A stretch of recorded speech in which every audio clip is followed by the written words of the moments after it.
This is your granddaddy. See, this is why we should have just came up with something, because I knew he was gonna be some player shit, and I'm over here with the ashy knees, ass all on the seat. yeah. So I was gonna be The Rock, like back in the day, but like in my oh, that would have been crazy. Yeah, that would have been nuts. How you gonna be The Rock? How you gonna pull that off? Am I tripping? Is it a Mandela effect? Because I got some glasses that's just like The Rock's, and I found those pictures, but I couldn't find no pictures with The Rock in a bandana. Did he not used to wear bandanas? No. I'm tripping? I don't know. Who you thinking about? Yeah. I could have sworn The Rock used to be wearing bandanas sometimes. Nah. Yeah, I couldn't find not one, and I was like, maybe I'm tripping. Nigga thinking of Mac 10. Yeah. I found like another wrestler, but I couldn't, so I was like, man, damn. I'm saying though, like, so you just go put on some glasses and bandana, and the fit. You know what I'm saying? I can't wear the little shorts then. But what about like the build though? Oh, I mean, nigga was just on the SpongeBob arms. Check me out. I would have drew some ass. Oh, that would have been hard. What it is, what it ain't. It's your boy Low Key V, aka Mr. Brown, and it's the boss player K3. And this is Paid N Bazed, where we get money and wash our hind parts. Yes, sir. Hey, I see. This is why we should have just came up with something, because I knew he was gonna be some player shit, and I'm over here with the ashy knees, ass all on the seat. Yeah. So I was gonna be The Rock, like back in the day, but like in my Rakishi. Oh, that would have been crazy. Yeah, that would have been nuts. Yeah, all right. How you gonna be The Rock? How you gonna pull that off? Am I tripping? Is it a Mandela effect? Because I got some glasses that's just like The Rock's, and I found those pictures, but I couldn't find no pictures with The Rock in a bandana. Did he not used to wear bandanas? No. I'm tripping? Yeah. I don't know. Who you thinking about? Yeah. I could have sworn The Rock used to be wearing bandanas sometimes. Yeah, I couldn't find not one, and I was like, maybe I'm tripping. Nigga thinking of Mac 10.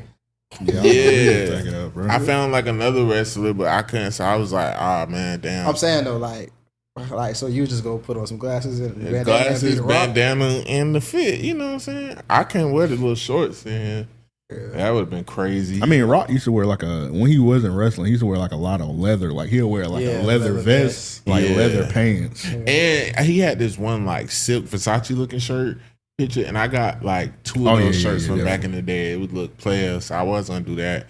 But what about like the build though? Oh, I mean, nigga was just on the SpongeBob arms. Check me out. I would have drew some ass. Oh, that would have been hard. Yeah, that would have been hard. I was like, man, I'm just finna do Mr. Brown. That's gonna be easy. Yeah, I was gonna do Money Mike, but then from Friday After Next, Cat Williams. Oh, okay. Yeah, but then I looked and I'm like, I'm not gonna be able to find no cow pants this fast. Yeah, cow print pants. Yeah, I was like, bro, these suspenders. I never wore suspenders before. I almost took my eye out, dog. Me and Al was worried when you said you was having trouble getting into your shit. Yeah, because I didn't know they like, not doing on like in the back. When you putting this That's crazy. I was like, yeah, dog. When I walked out the house, my girl see me on the ring cam. She was dying. I was like, yeah, but the powder, damn, it done came off. Yeah, it's on my knees though. It's on the seat. But yeah, this is your granddaddy. Happy Halloween. Happy Halloween, y'all. Happy Halloween, man. From Paid N Bazed, truly. You know what I'm saying? I don't really celebrate Halloween. It's a little demonic. But, you know, put on a little... Devil's Playground? I don't know how niggas wear these. What's the point of suspenders? To keep your pants up? Like a belt. Oh. I remember I don't know why, but my mom, she used to make me wear suspenders when I was little. Had me looking like a nerd. Yeah, but that's 90s shit, though. That's why. That's the type of shit that one little nigga be wearing. I used to put that bit on my shirt. That's a Steve Urkel shit. Yeah. That's under the shirt. Oh, the little nigga. Mama is so good. Healthy. What did you say? Hey, shit on that plate was healthy. Yeah. Somebody little snack. What's that little nigga name? I don't know. It looked like his name Henry. You know they somebody else? Yeah, I know. Yeah. Baby. You know he be in the hospital and shit, and then she be wanting to argue with people like, yeah, he be it's not cause what he eating. That nigga blood pressure high. He sick. I'm talking about. I be like, damn. Did y'all see the tweet where the nigga was like, this little dork gonna be playing in the drums? He said he gonna be playing the drums in the church till he 39. Somebody said, nah, he definitely on a tambourine. Yeah, nah. She read. Nah, really, she making it real hard for whoever he marry. He marrying a boy. Stop. Nah, he don't give me them vibes. He not sad. He not a sassy little kid. He is sassy, bro. No, he extra gravy. Baby. Nah, I be seeing it's some.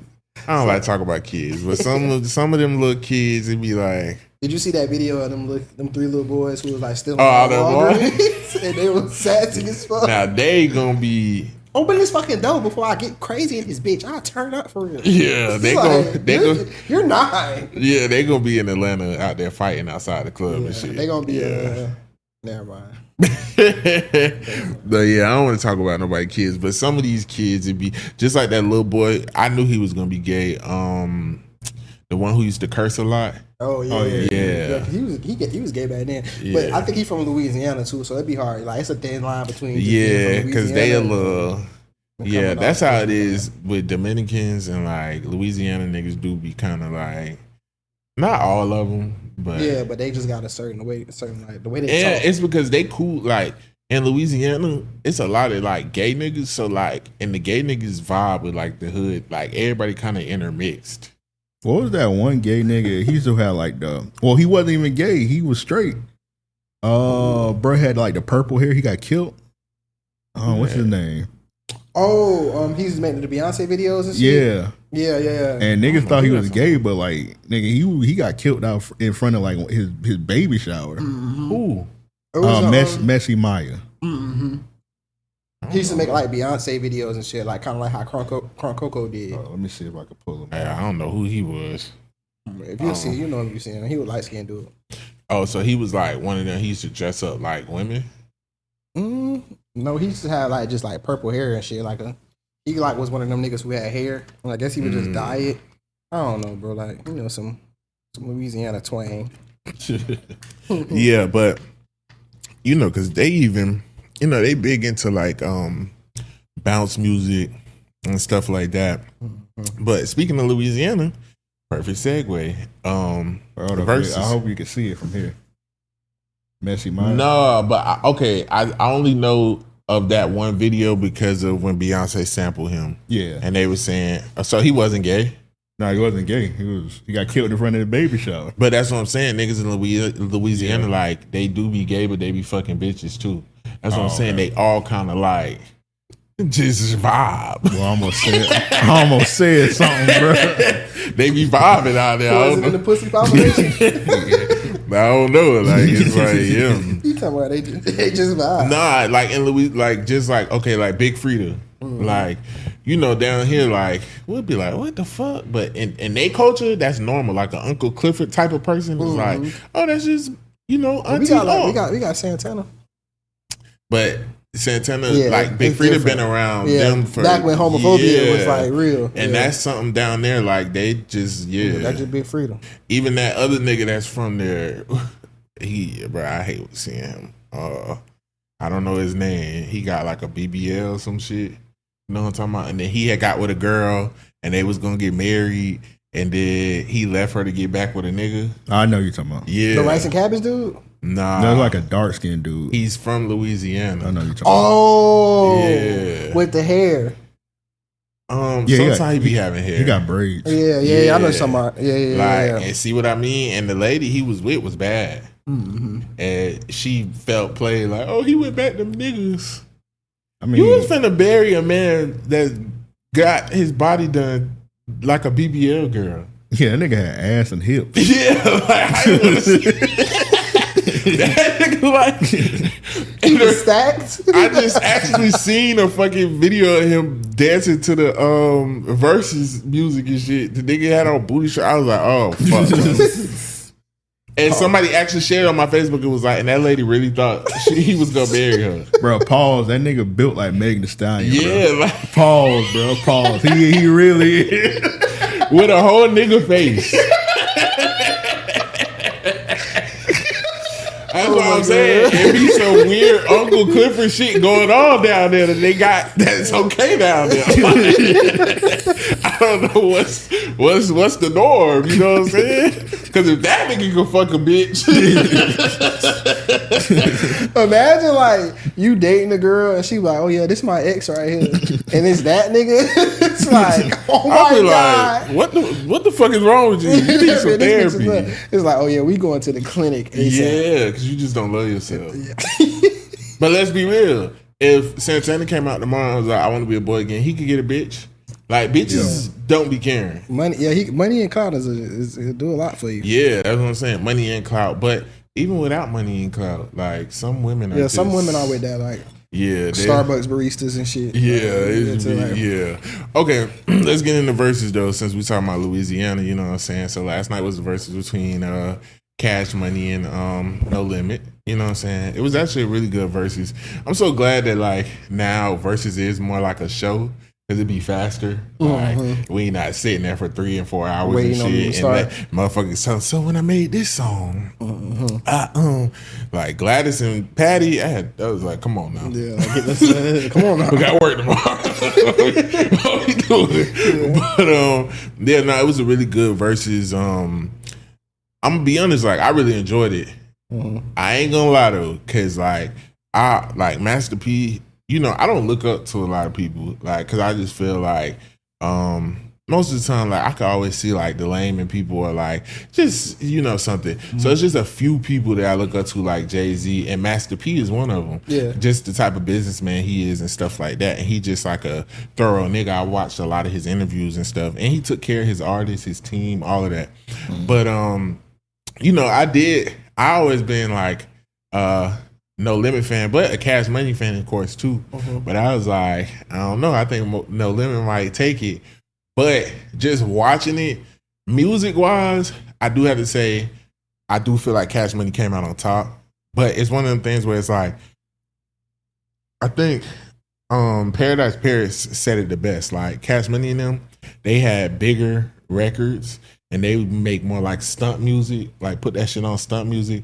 And No Limit more got like street music, like almost like street soul music, like to your soul. Like I'm in the grind, I'm grinding. You know what I'm saying? But I think it was really, really good. What you think? So I had No Limit winning. Yeah. It was close though. I actually amping them screen to shout out to REOP. They did like a whole little stream and we was in there like kind of tallying it up. And yeah, I think I had No Limit 7-5. Yeah, 7-5, maybe 8. Yeah, 7-5. Where they lost me was like at the end when they played a Millie. I was like, y'all could have kept that out. Yeah, that didn't win. That lost. That was an L. Yeah, that was it. That was when I was like, all right, now No Limit, like, and then once they brought Snoop out, the way they kind of No Limit ended it, it was like, because at first I was like, oh, Cash Money washing, because it was like Juvie one of them ones, like he got them hits, you know what I'm saying? But then when No Limit started, I was like, okay, and then it was like, okay, so it's like you play a Millie, everybody like, okay, Wayne, where Wayne at?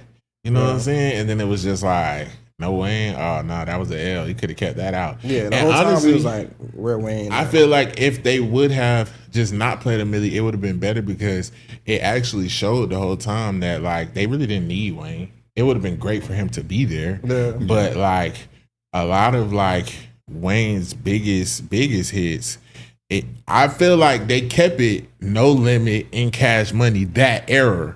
Everybody when the shit was coming up and they was like, oh, if they bring Drake in, I was like, That's not the Cash Money we talking about. We talking about that. I Wouldn't don't feel even like be Drake fair. and them count because that's technically Young Money, right? Even though they under the umbrella, but like, But that's I don't think. But that's I feel fair. like even if they would have brought Wayne and he would have did his later shit, like when No Limit wasn't popping no more, it wouldn't have been fair. Like let's keep it when y'all was really going at it, like record for record type shit. What you think, Amp?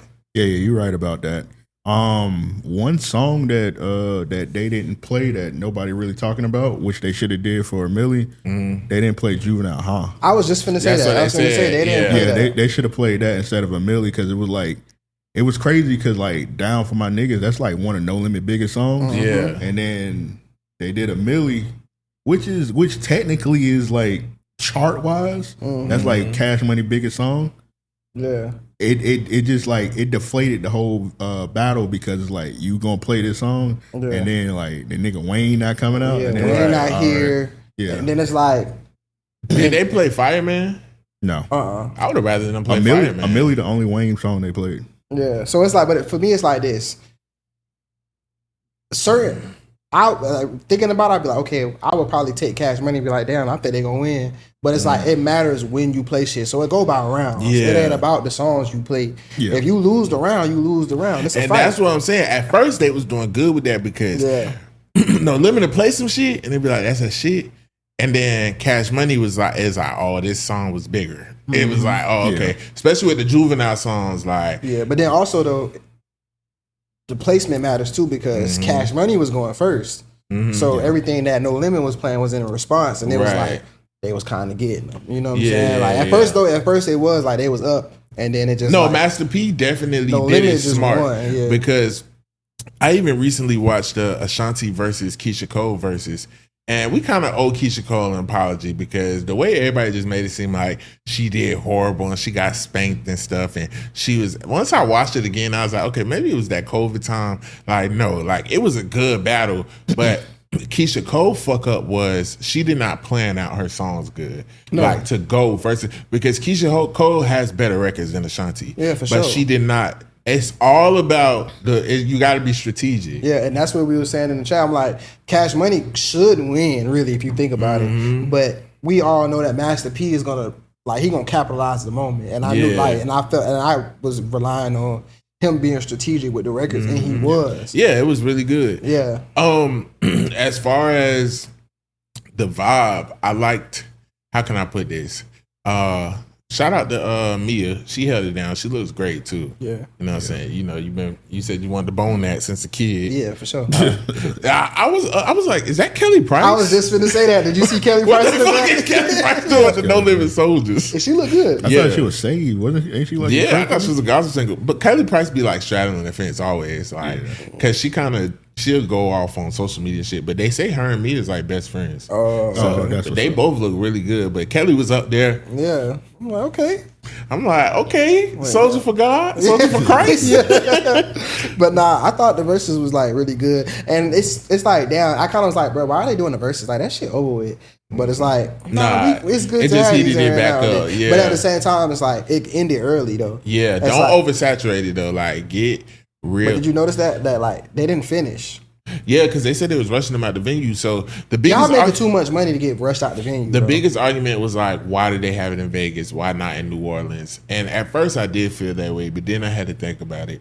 Like anybody, I watched a lot of documentaries on New Orleans. Anybody who really knows New Orleans know them niggas is very violent down there. Like so you still talking about two and they both groups, two street groups. yeah, and shit, that had beef, and P and Birdman.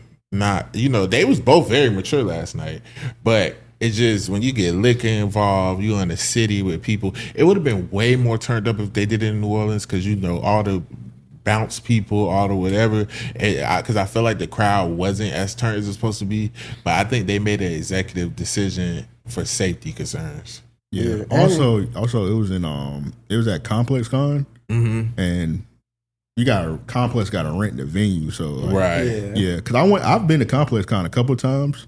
I remember one time I went one year and like Anderson .Paak was performing, and bro only got to do like 3 songs. They were like, Get the fuck about the venue, bro. Yeah, like that's crazy. Because it's not inside like an arena. It's inside, they doing inside a convention center. Yeah, so it's see, like strict. Yeah.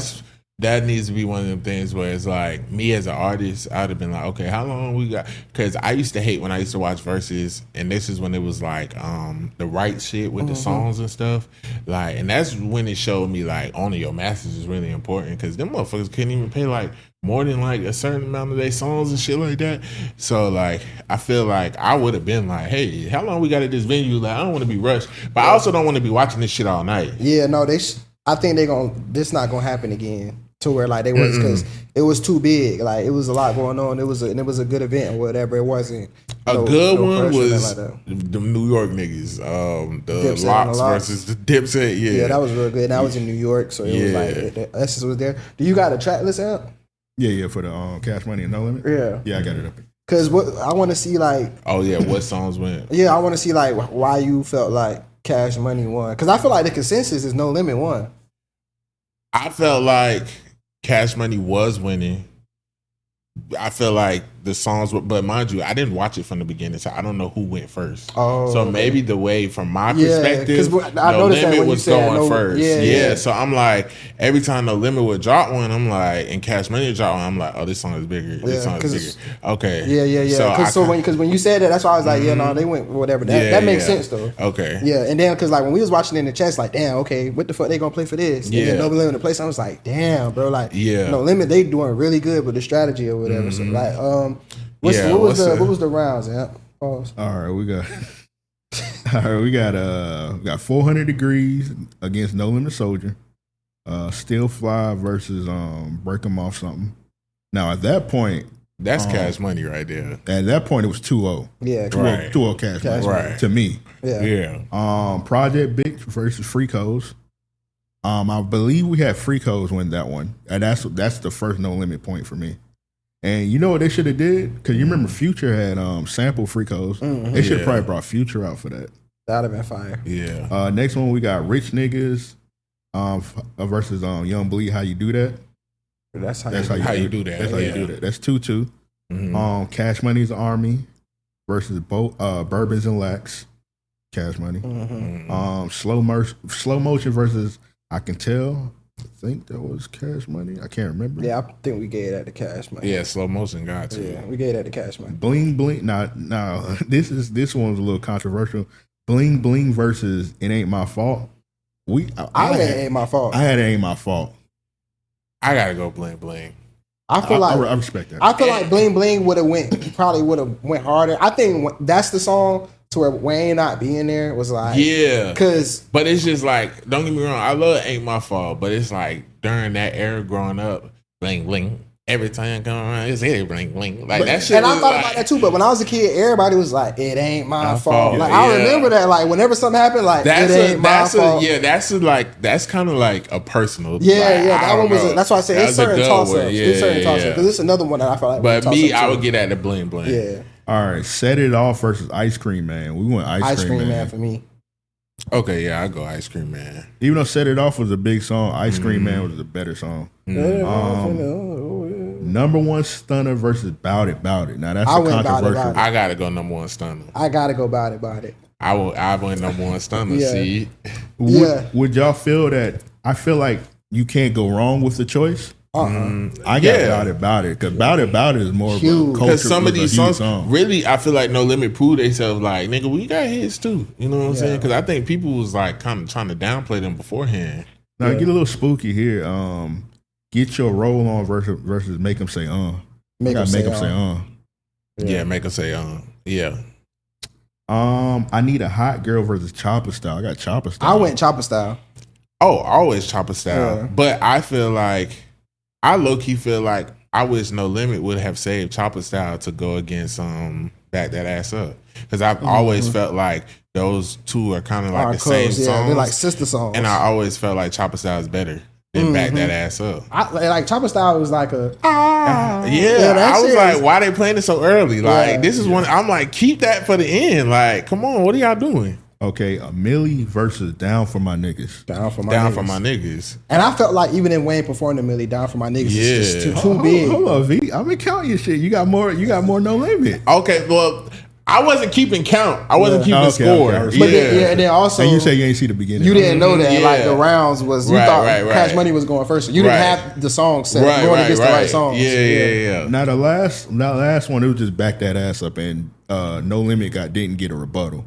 So that wasn't even 20 songs. No, they didn't. No. They just did what's Yeah, that? it was like 12. I'm glad, but 13. I feel 13, like okay. for certain artists, it shouldn't always be 20 songs because it's some people that I want to see do a verses, but they don't got 20 songs to send in the paint. Yeah. And just because you don't have 20 songs don't mean that you're not a legend. Yeah. It's just, you know what I'm saying? Yeah, it get a little spooky. Like you got great albums, great B-sides. Yeah, and so shit. I think some people could get a little 12 count. See, with them though, the 20 songs would have been good because they all got solo artists out of their camps who had hits. So they really could have kept going. And then I feel like Cash Money probably could have went somewhere with that shit. Yeah. But yeah, all in all though, I do feel like Yeah. No Limit won that. Like, and that was all off strategy. They played the right songs at the right time. Yeah, if I would have watched it from the beginning, no. But I think what I liked was with Cash Money was like, I ain't gonna lie, they side looked hella player to me. Like everybody was shining, everybody was clean and shit. And don't get me wrong, I get the No Limit, dressing up as whatever, but like I'm like, it look like it's old niggas with like epilepsy up there. Asleep. I'm like, who is these niggas? Yeah, no, and then, but you know what? It's so funny because I'm like, I felt like, okay, Cash Money not gonna be as strategic because they got too many fiends, bro.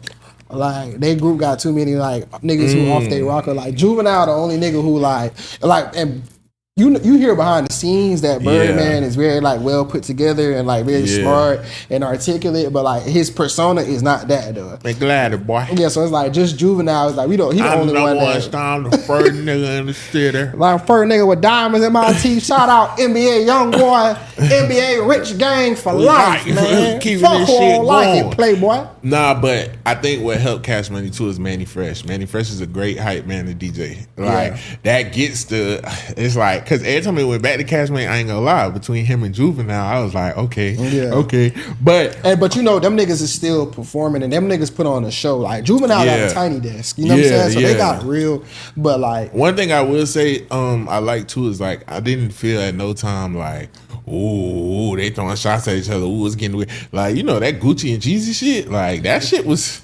That's probably why we stopped having verses as much as we did. Yeah, that shit was a little spooky. It was like, but nah, it was. I think it was a great show. I think everybody did good, and even like what we said, like, okay, so what they saying is the reason Wayne ain't come out is because people was like, oh, Wayne don't fuck with Birdman, but they was just on tour together. You know what I'm saying? Yeah, and we talked about it in channel, like they made up though. Like, yeah, they made up. But on the tour, it was some weird some clips. little energy.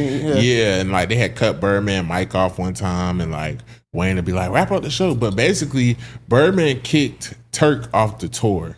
I don't know what happened. And basically, people were saying that Wayne didn't want to do it if Turk can't do it. This is my thing with Lil Wayne, bro.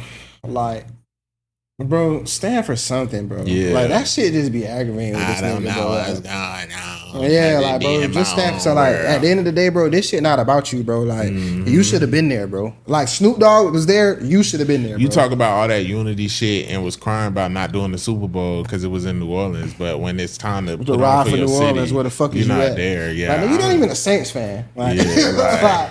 but nah, like, you should have been there, bro. Snoop Yeah. Dogg was there, bro. And Snoop Dogg is bigger than Wayne, bro. Yeah. You should have been there, bro. Yeah. If Snoop But- Dogg come from one song, nigga, you should have pulled up for them songs. Bro. Yeah, That's your like, start. That's what- Everybody was vibing. I even seen the different camps going back and forth, high fiving each other and shit. I don't know why Master P left at the end. He got up out of there, maybe because I could tell he still don't care for Birdman. They two different personalities. Yeah, motherfucking Silk the Shocker. That's who I wanted to see perform, man. He ain't disappoint. Yeah. But Mia, boy, she was out there spitting, and I heard she's battling cancer. So that was, I don't know if that's true. I just seen it, but I think she beat it. oh, okay.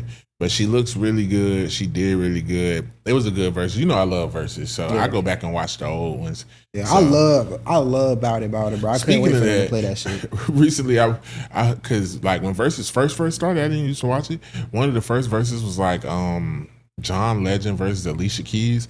I don't know who thought that was a good idea. Yeah, no, that wasn't a good one. Alicia Keys spanked that nigga. Yeah, that wasn't a good one. I was like, what the fuck? Yeah, no, that wasn't. I'm talking about, bro. It made me forget who Alicia Keys. I forgot who Alicia Keys was until I watched that shit. Yeah, no, she's Alicia was really that girl. Yeah, Alicia was who a lot of people y'all stand. You know what I'm saying? Whether you can say what you want about it now. I know y'all like to joke on her now, but nobody was touching Alicia numbers back then. I remember like one of her first week drops was like 500. You know what I'm saying? First week. Mm-hmm. Alicia was one of them ones. Okay, so where do you put this amongst the top verses?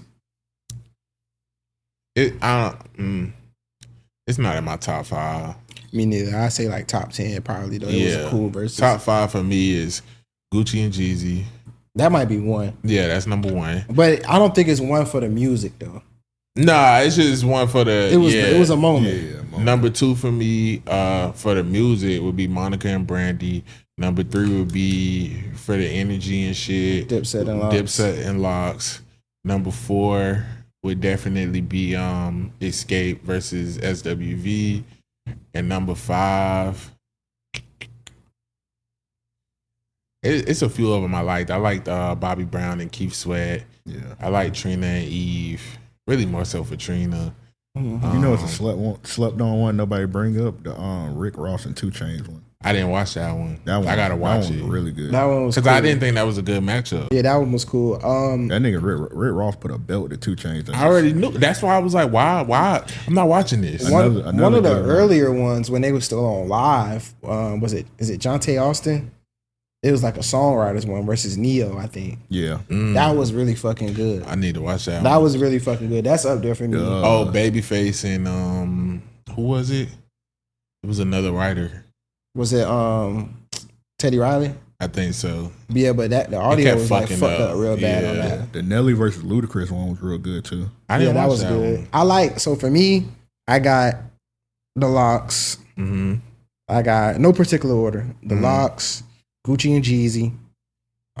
For me, I really love the Isley Brothers versus Earth, Wind and Fire. Yeah, that was in my top for sure. That's probably my favorite. You dress like them niggas.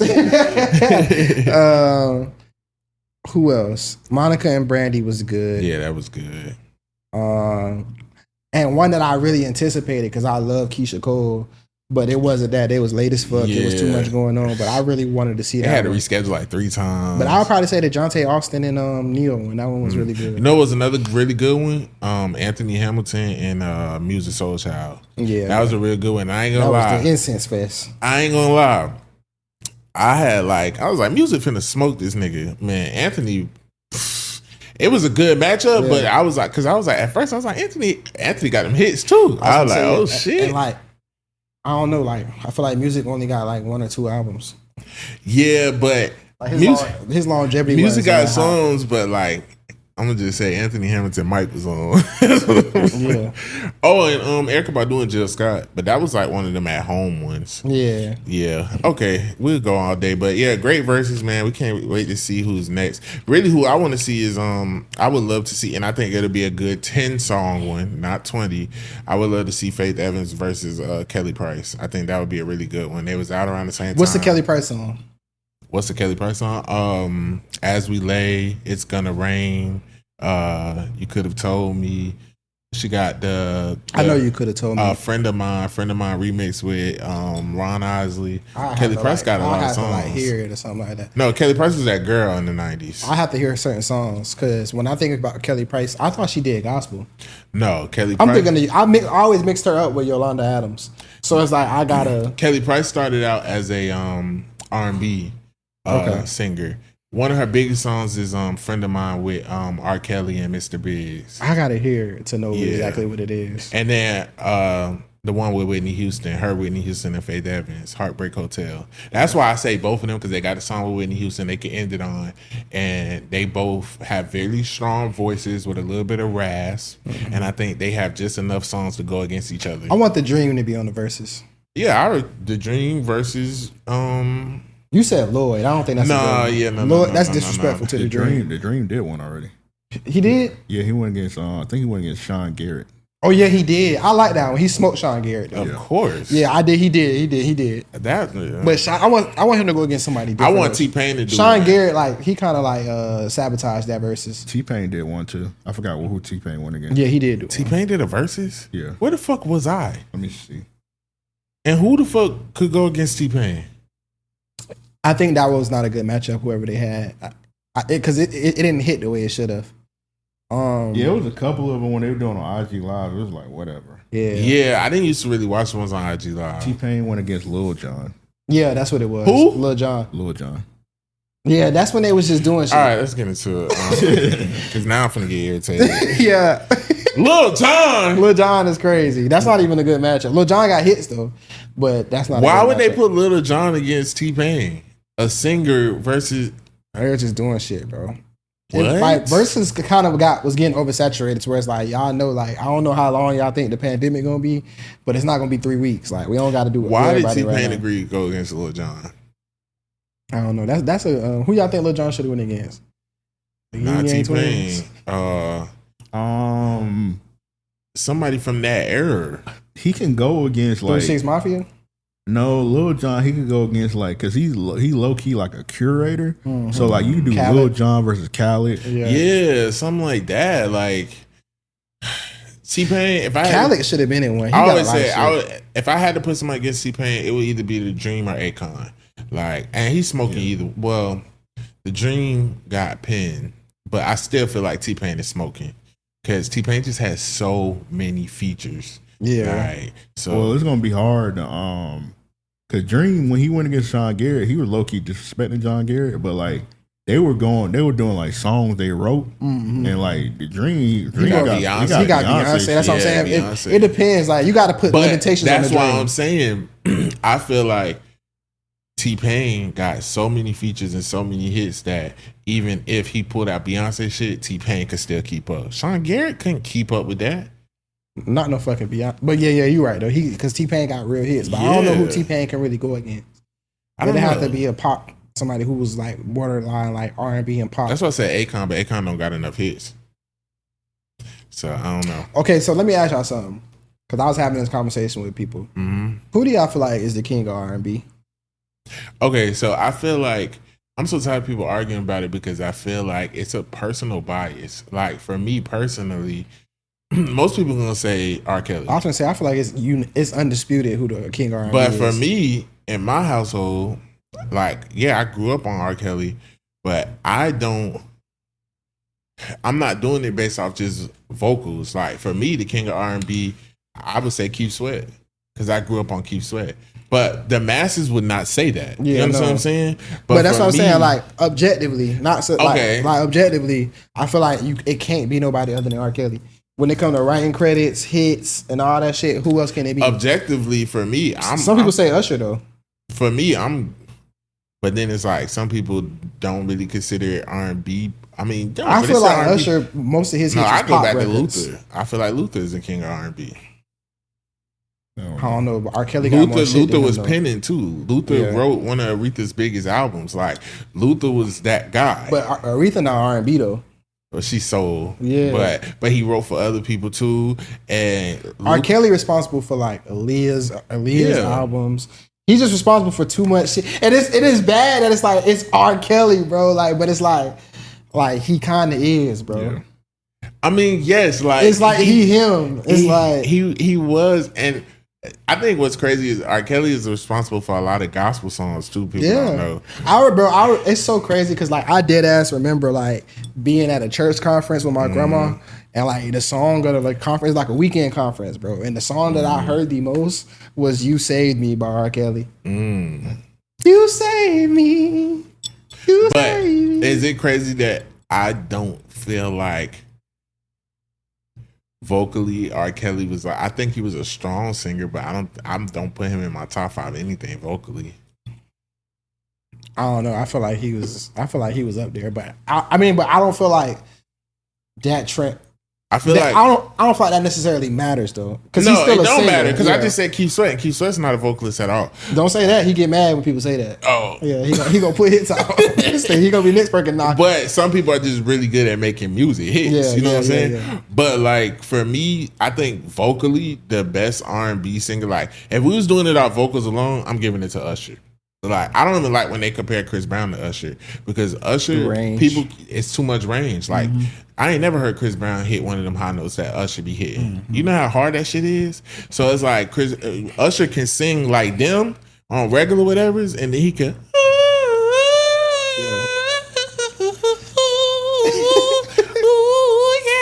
That's sick. I do feel Chris like can't do that.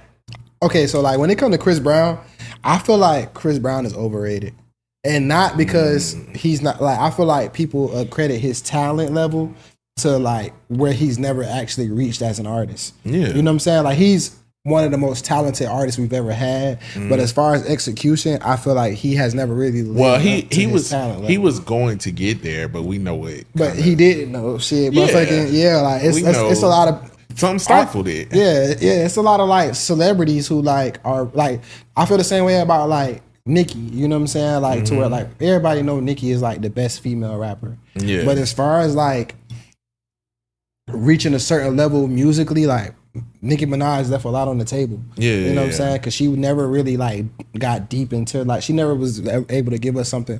Cardi was able to give us something that Nicki never gave us as far as like Yeah. introspection and like. And that's being, what like, I'm trying vulnerable to tell and shit. people about. Like these days, everybody always wants to rank things on numbers or who sing better or who rap better, who this, who that.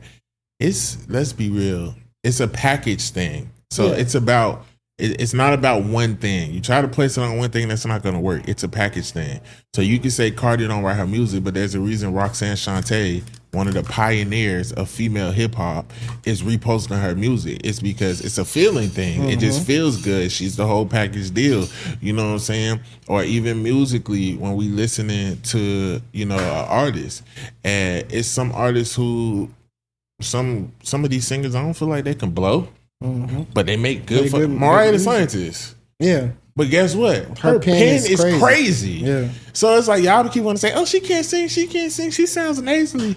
I don't give a fuck. I hate when people say she can't sing Bittersweet, because she can sing. juice on me, you too. Yeah, but she can Like, sing though. She just not a yeah, singer. she's Like not she's a not a singer. singer. Yeah. Yeah. But she can sing, bro. Like Right. if like it's people who can't sing. Yeah. Like, but she's not one of those. She And can let's sing. be She's real, just not no like, powerhouse. Let's be real. Bitches like, ain't going to church no more. Yeah, you know what I'm saying? Like it's only a few. Like Coco Jones could blow. Okay, cool. But it's her, like her music be like, all right. yeah, but it's like y'all don't even want to hear the blowing shit. Y'all just want the vibes. You know what I'm Yeah. saying? It's the vibes. So it's like it's not about one thing anymore. We not in that Whitney Houston era where you got to blow the house down to get a hit. If you could hold a little tune, I could hold a little tune. You know what I'm saying? No, for real. I had seen this challenge on TikTok. The medium singer. Yeah, shit? medium singer. Yeah, I seen that. I feel like I'm a medium singer. I hate that for y'all.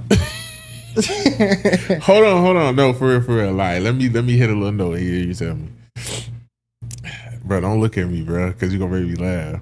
Be honest now. I am. All right. Don't worry. All right. Sleep, bro. Chill, bro. You not letting me see. All right. Hold on. 1 to 10. Give me a scale 1 to 10. Okay. Or if I'm at least a medium. I'm gonna just listen. All right. Sleepless nights and lonely days are all that fill my head all the time. Oh, baby. And all I do is think about the way you make me feel. Cause baby, this love is so real. Nah, That's that not medium. That ain't it. Yeah, did you tell me I ain't a medium singer? What you were singing? I came in late. Hold on, let me hit some more. Soon as I get home, I'll make it up to you. Baby, I do what I gotta do. I heard worse. Ain't bad. Yeah, see, this is a hater.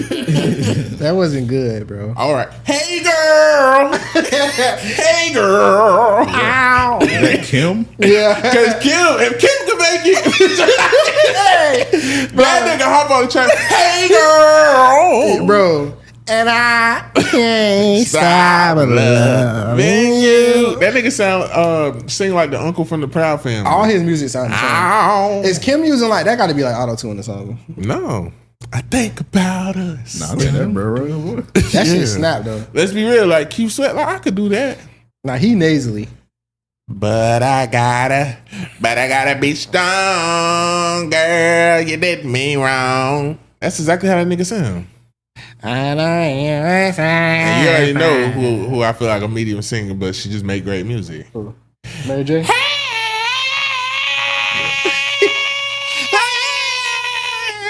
I could do that. They was on my ass last time I said, what you think, Em? Am I disrespecting Mary?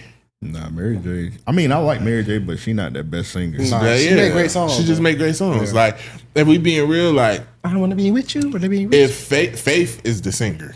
Yeah, but she's a loony bin. They were trying to get because bruh said that Kevin McCall. He said that recently. He said, but he was wilding though. He said, I think he said Anita Baker couldn't sing. No, he said Patti LaBelle couldn't sing. Yeah, no, I he fucking wild. wild. Yeah, some of the people he named, like Mary, I was like, yeah, she can. Patti LaBelle, but Patti LaBelle is that's insane. Top, yeah, Keisha Cole on there. Keisha Cole be having her days. She have her days. Her songs be like hard though. Like she don't have like Keisha Cole easy can sing. songs. Yeah, like her songs be hard. So she's not gonna hit them all the Alicia time. Keys on there. Alicia Keys can sing. She just do too much sometimes. Yeah, she do. But like, as far as like, I mean, for me, if I'm going top 5 like vocalists, I kind of got to separate. All right, fuck it. Whitney Houston number one for me always. Like, I just feel like nobody can compare to Whitney because Whitney is one of the people she could sing like any. You know what I'm saying? Number 2, I gotta go. Shit. I feel like Brandy got to be on there. I always put Jasmine Sullivan over Brandy because I feel like Jasmine Sullivan is just a top better. Because Jasmine, the way so I'm actually gonna go Jasmine Sullivan number 2, and then number 3, I'm gonna go Luther. Yeah, I'm gonna go Luther. Probably Marvin Gaye. Yeah. Number 4, Marvin Gaye. I feel like Marvin Gaye got to be on there. I don't know. I feel like Michael Jackson should be getting slept on too when it comes to vocals. Yeah, he do. You said he what? You don't think Michael Jackson gets slept on vocally? I'm sleeping. Nah, yes. Michael Jackson is a great Michael vocalist. Jackson, like, he had like one like that high pitch. He did a lot. No, I actually feel like he did a lot. I feel like Michael Jackson, great gowns. True. Great suits. Well, y'all got Luther and Teddy Pendergrass. I always put Luther over anybody. I'm more of a Teddy Pendergrass guy myself. Yeah. But okay, I got to take it to church. I'm gonna put Karen Clark Sheard in there. That lady's amazing. That's one of the Clark sisters. Oh no, a lot of people church hoes. A lot of people chill. Like Beyonce studied the Clark sisters. You know what I'm saying? Beyonce is high vocally too. Yeah, Beyonce is a great vocalist because Beyonce can hit different things, and her shit not easily replicated. People can't sing her songs. Yeah, Beyonce, but we'll have to go through a list one day because I would probably have to separate the women from the men. Mariah Carey is up there.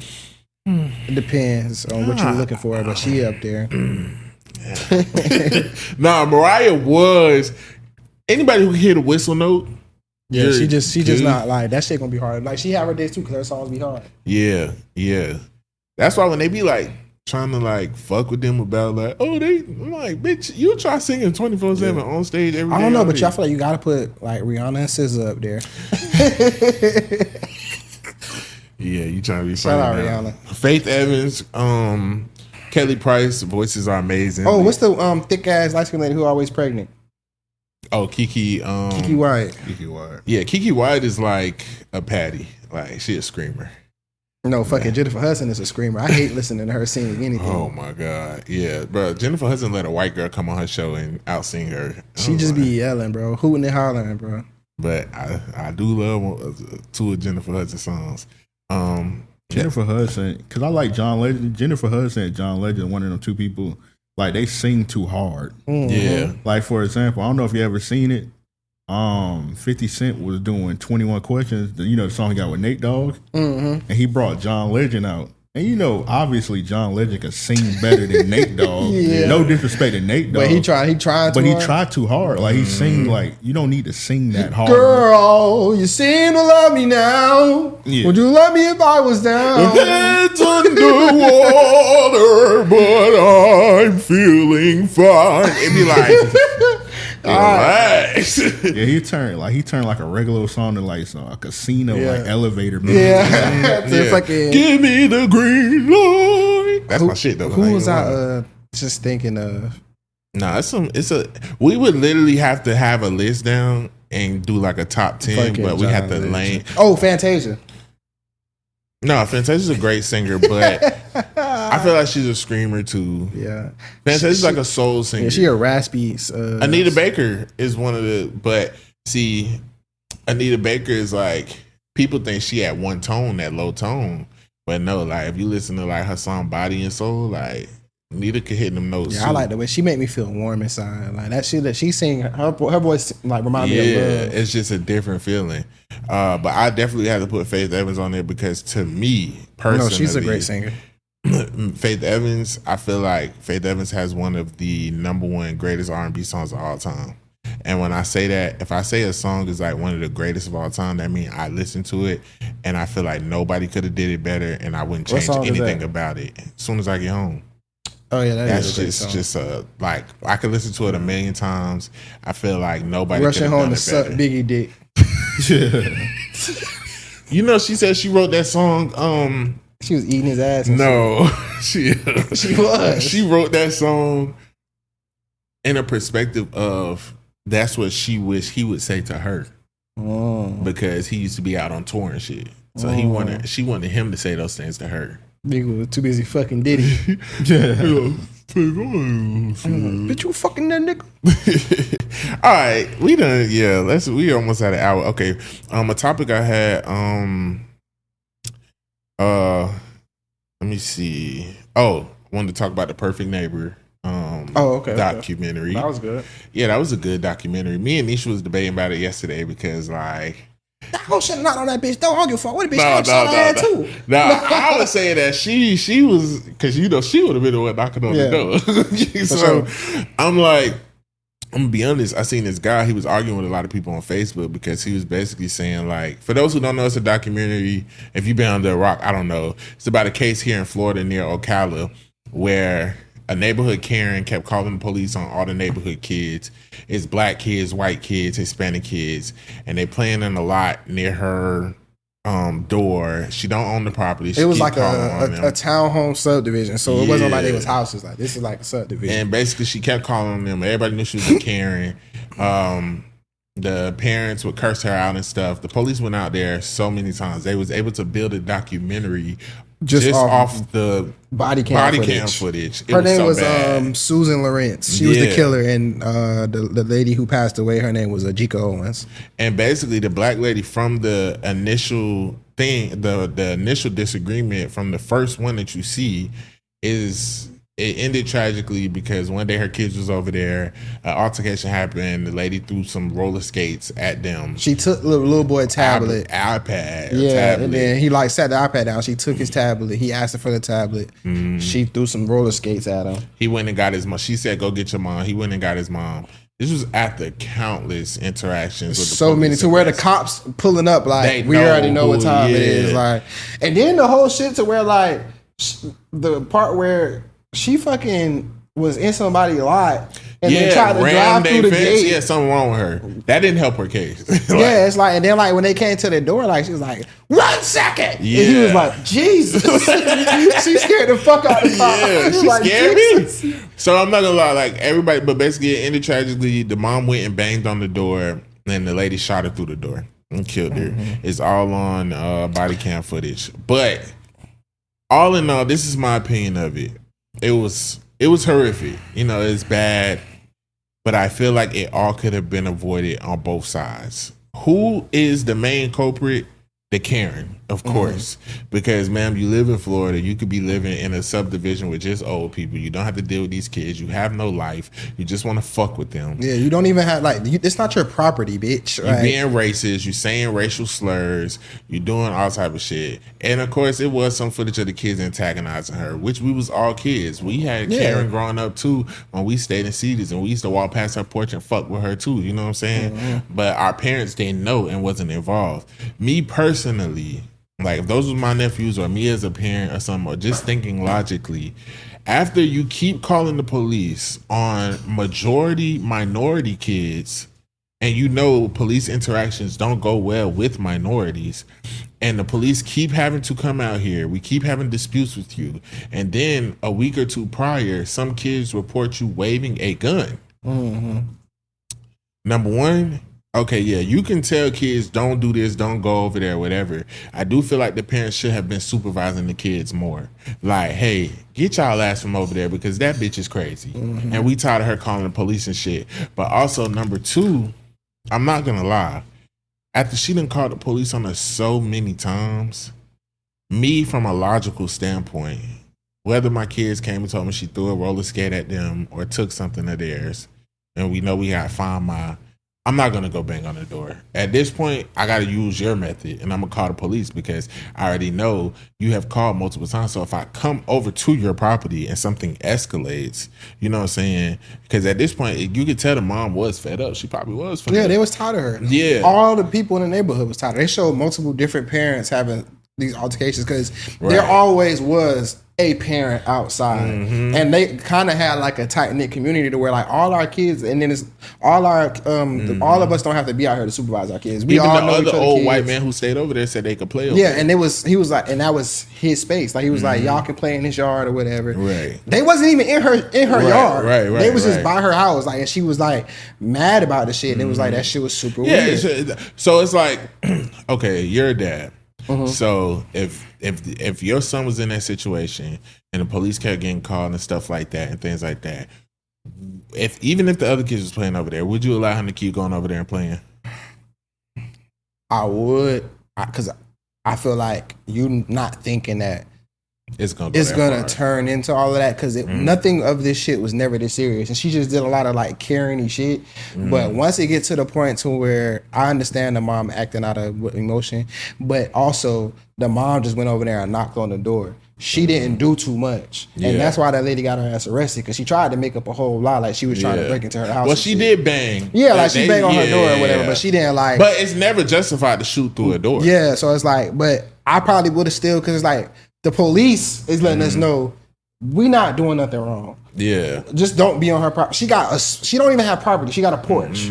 So knowing the kids are going on her porch or whatever, the police is letting us know we doing nothing wrong. Yeah. The property managers who own the spot is letting us know we not doing nothing wrong. The other neighbors, nobody cares but this lady. Right. So it's like we all know that we're in the right in this situation. So it's like my kids not doing nothing wrong. What I would have done is, don't mess with that lady. Don't, if anything. And she already told her kids that she did it, and then their kids did the right thing, came and got her, hey, listen, let's talk about this. Because at this point, now you have my son's things. And he said you threw something at him or whatever.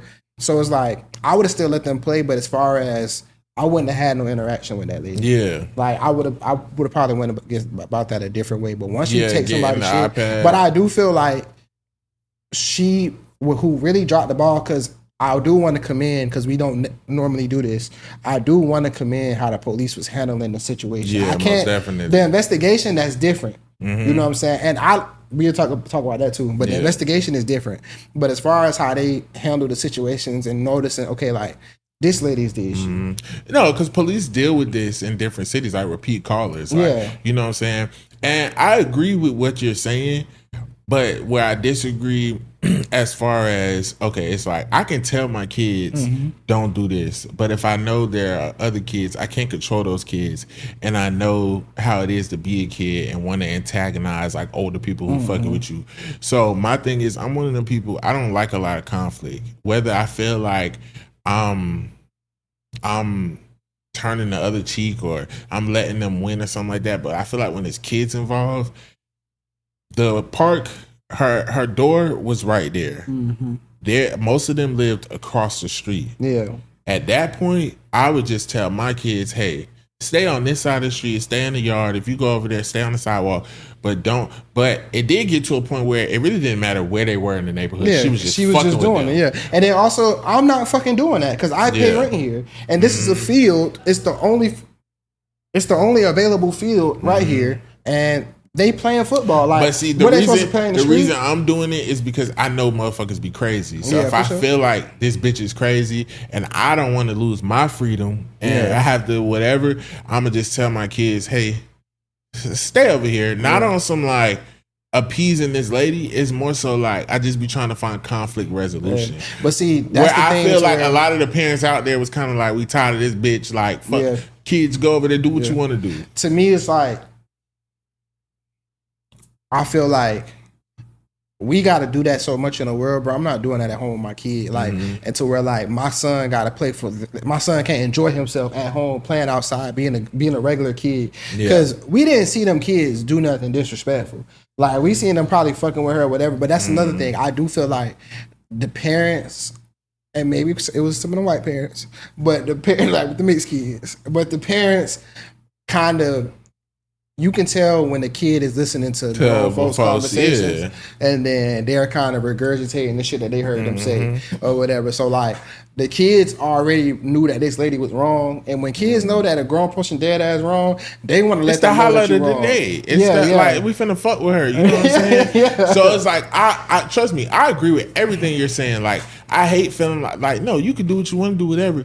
But I also okay, like for instance, I remember we sat on the west side and we had a house, and right next door was this creepy white guy, whatever, bald head, big, looked like the Big Show, but he was creepy as fuck. Like I used to feel like he would be like in his backyard doing shit late at night. I feel like he had bodies back there. Like nigga was weird, but he had a whole gate, and our yard. And his yard was right here. Our yard was right here.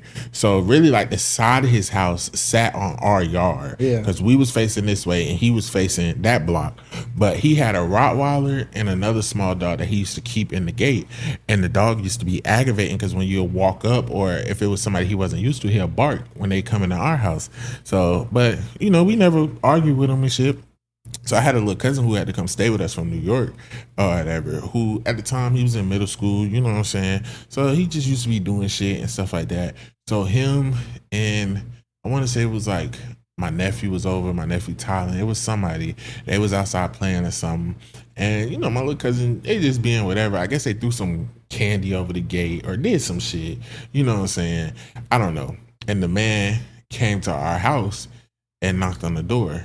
And my mom opened the door. He was like, yeah, Mom was like, okay. And he was like, I'm just saying. And my mom cursed him out and was like, every time somebody walk up, the motherfucking dog. Because she had been tired of the shit anyway. Yeah. So she cursed him out, all of that, you know, in front of all of us, whatever. Boom, closed the door. But of course, once inside, she's like, hey, don't go near his motherfucking gate. Don't do it no more because I don't want to argue with this man. Versus, y'all do what y'all want to do. It could have been an ongoing conflict, but we already sensed that cracker's weird. Something wrong here. Yeah. Like he will justify shooting a young black teen. Yeah. So that's the only point that I'm making. That sometimes in the world that we live in, it's just like you have to. It's not. I'm not saying it's just like a safety thing, and it sucks that it's that way. But it's like she showed all of the signs, and I think because she was a woman, they didn't think it would go that far. Yeah, I think that like it was so irrational that nobody like.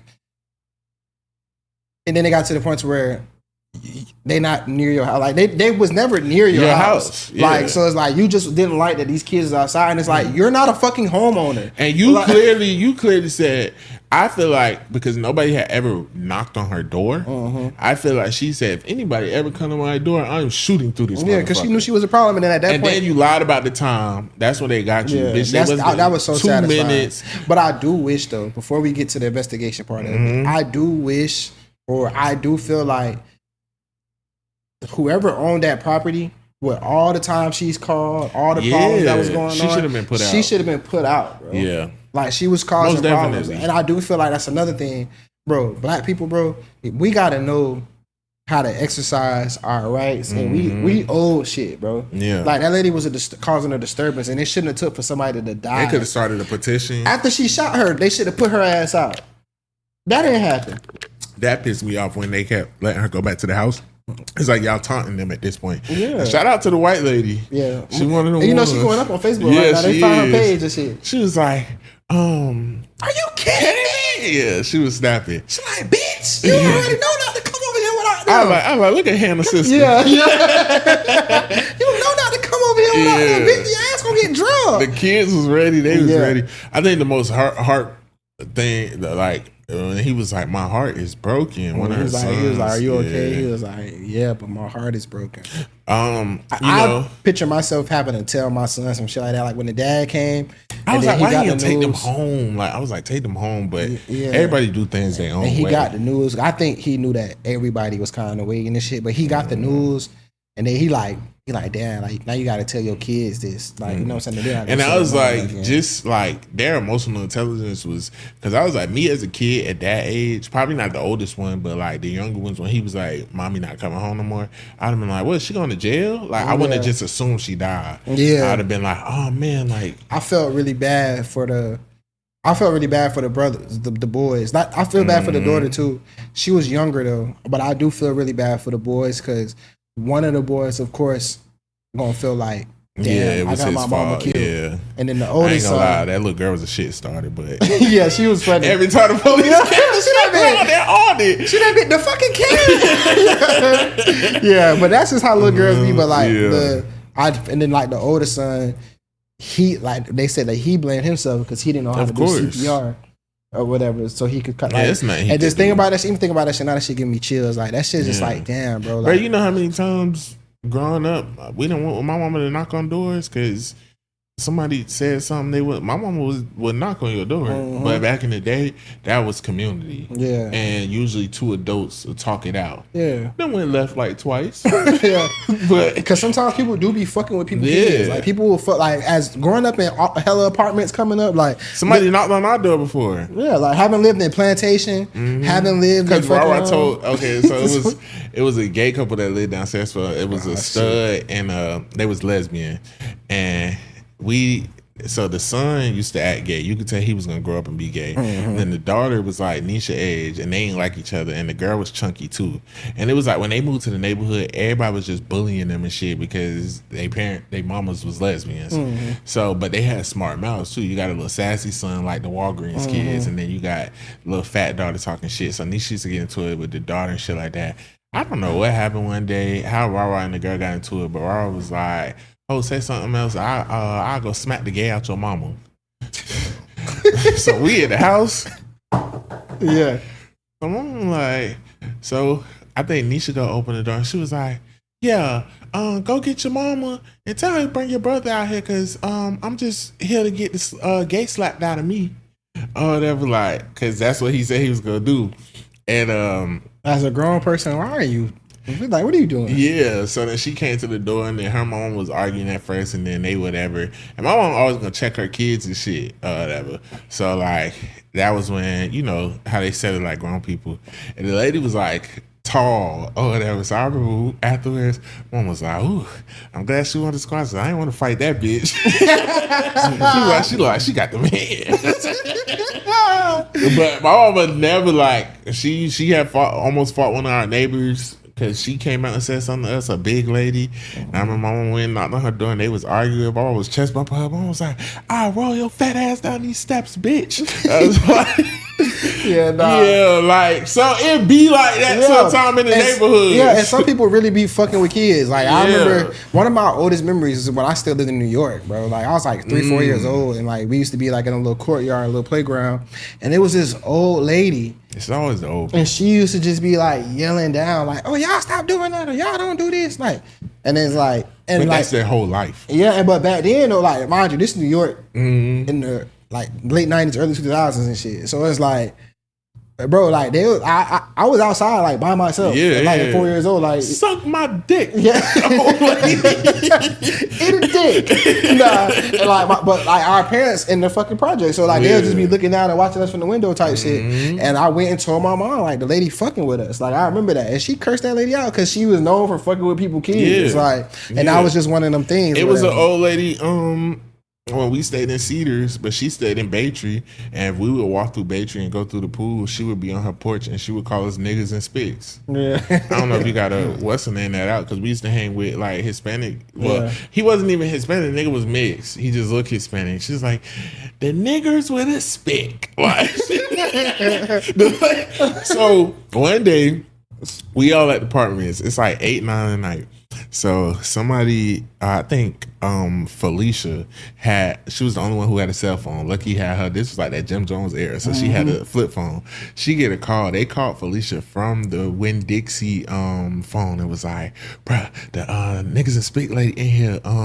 We finna wait for her when she come out. We finna get this hoe. So we all run across the street. So we at that Winn-Dixie, well, it's Rose now. So we on the side of the building. So Nisha, there's Nisha, Naya, all of that. If you lived, because some of y'all be watching, if you lived in there during that time, you know who. So all of us on the side of the building. So somebody peeped and it's like, she coming. So Naya always was the one that used to be the person. So she walked past, I'll never forget. Old white lady. She had on some jeans, she had on walking shoes, a little jacket or whatever. It's like fall time, like around this time. So she walked past, she didn't see us because we all sitting there. So then Naya walked up behind her. She was like, yeah, what's up with that niggas and spit shit? So she turned around and she was like, oh, brother. Like, she was like, what's up with that niggas and spit shit? Yeah, you be talking about us and shit. So we all just standing there. We thinking Naya just gonna curse her out. Bruh, Naya was real skinny. One of them real skinny. And like when she punched, it hurt because she had little bones. Man, Naya. She popped on the lady? Naya said, boop, boop. That was my first time seeing somebody get knocked out. I never seen somebody take so long to hit the ground. That hoe was like, then finally some cartoon shit. And when she fell, she held her head. Everybody's like, ooh! And we just all took out. She done killed her. Yeah. Whole time you ain't even gonna let it die. Man, the police was riding through our neighborhood all night looking for us. That's how that shit be like. Why y'all in the house today? Knock the fuck out that hoe. Ain't nobody outside. We wanna play the game. You ain't see that bitch on her porch no more. Yeah.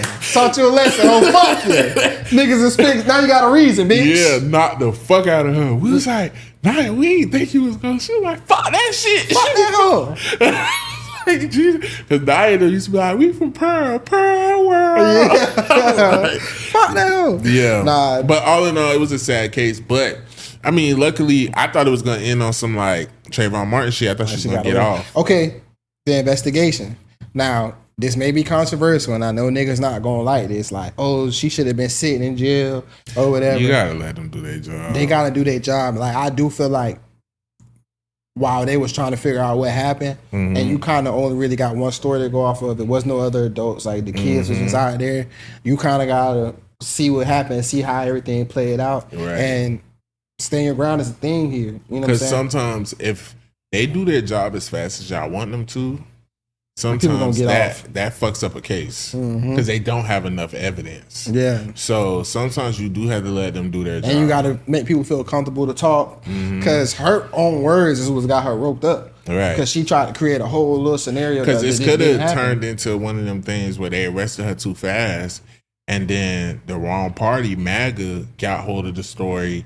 And then they set up a GoFundMe, and now she was out on bond, and she was able to afford to get a real expensive lawyer that could have got her off. Like sometimes y'all gotta chill and let them, because it didn't even take them that long for them to charge her. It was like, and to me though, I understand why people are upset because like if that was one of us, we don't like stay your ground. Do not be working for us, or whatever. It's very ever so like. Oh, it gotta be real like. Black or white, like when they come to us with that stand your ground shit, especially like They not gonna give you the benefit of the doubt, like you were standing your ground, and then we gonna see if this is gonna be murder. But they gonna start you off with a murder charge, and then but I also feel like I think people was definitely mad too because it's like it's known fact you can't shoot through a door. Yeah, that's the law. You can't do it. If a nigga come and try to kick in his door right now, legally, we have to wait until that nigga literally breaks and enters. Yeah. If I shoot through the door, nigga, I'm catching the case. Yeah. Because I don't know what was happening. You don't know if that was the police. You don't know. Even if I know it's an intruder. Like, it's a viral video of some niggas in the apartments. These niggas was kicking his door for like 2 minutes. And guess what? As soon as they open that bitch, he let it loose. That's what you got to do. Yeah. It sucks. Because I would rather shoot a nigga through the door. Yeah. But in that situation, like, and it wasn't no threat to you. Like, and that come down to, like, I just love how they fucking got her ass. Because she really ain't see, like, she didn't think she was going to jail. Yeah. Like, she thought she was straight. Like, that, and that goes to show you how trial, she crazy so and bad. entitled I know people they are. stressing her in there. Yeah, no, they probably. And shout out to everybody who donated to the GoFundMe. Because they put up a GoFundMe for like $1 million for the kids. And last I checked, it was at like 500,000. So that's good. And I hope those kids is getting like therapy. Yeah. Like prayers to them boys, man. Like, cause they had to see their mom like shot. You know what I'm saying? I don't know. They never specify if the little girl was right there or whatever. She could have shot one of the kids. Yeah. Like I just feel for them boys, man. Cause like as a little boy, when you growing up with just your mom, and they had a dad, but they didn't live with their dad. They lived with their mom. And like, you see yourself as your mom protector, and the world gonna show you that you can't protect your mom, but like you don't never want it to be in that type of way. And what I will say lastly, I do feel like this is like the first case I've seen where like people on social media of all colors, it's not a lot of division. Like most people like that is fucking wrong. I haven't seen white ladies who look like her. Like I didn't see nobody, and I'm happy about this. I didn't see anybody.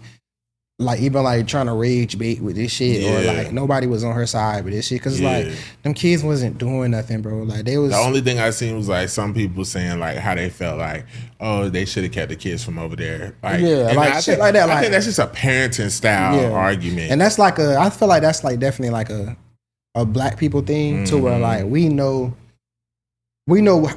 how the world should be, and we know how the world is. You know what I'm saying? So it's like we always gonna be like, well. But I also understand what you were saying too, because it gets to a point where we hate putting those limitations on our kids because it's like, especially they not doing nothing. Like, and then it's like this a whole neighborhood where everybody like, it's like she kind of was fucking up the neighborhood, and really that property manager, bro, like, I hope you take that like because. If it was the other way around, bro, and if it was a white neighborhood and it was a black person out that bit causing all that motherfucking problems and shit, they actually been put out, bro. You should have put that lady out. And I don't know if she was rent to owning or whatever. But from my understanding, she did not own the space. So she should have been put out of that bitch, bro. Like that shit is crazy, bro. That lady shouldn't have lost her life behind this shit. Lately, I've been like looking at Florida artists and shit, and we ain't did this in a while. So I just kind of wanted to get you boys' opinion on like, what's y'all top 5 for like Florida artists right now? Oh, and that's good because somebody just commented that on the YouTube. Let me give him a shout out too because he be showing love to the pod.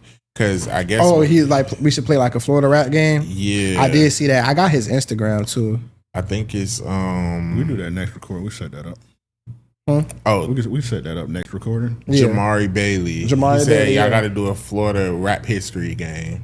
Yeah, so we're gonna do that. Yeah. All right, bet. But yeah, as far as Florida top 5, we ain't talked about that since Young Cash was here. Yeah. Is it all time or current? Yeah. Current. Okay. Current. I gotta go. I feel like Rod Wave is number 1 right now. Yeah, Rod Wave. It's just like it's no defying that. Because I don't really feel like right now, like Florida's on fire. It's like Atlanta or Detroit. You know what I'm saying? Yeah, I ain't got 5. I got I listen to a lot of SCY Jim. SCY Jim, Wiz Having. I be hearing about him. Damn, what's bro with the glasses? Wiz Having in mind. Yeah, Wiz Having. I still listen to Lil Tyler. I love Lil Tyler. I like a lot of Lil Tyler too. Yeah. For me, it'll be Wiz Having. Rod Wave, he's not my personal favorite, but you gotta have him in there. Rod Wave, Golden Boy Count Up. I was just having a discussion about Golden Boy because Golden Boy just dropped an album the other day. That shit was fire. I feel like Golden Boy I feel like he could have been bigger than what he did. He going into his Bobby Fishscale era. Like Bobby Fishscale was popping, and then he kind of. I feel like with Golden Boy, he oversaturates himself. Yeah. Golden Boy got like 10 albums already. Yeah, like he oversaturates himself, and he kind of like he don't.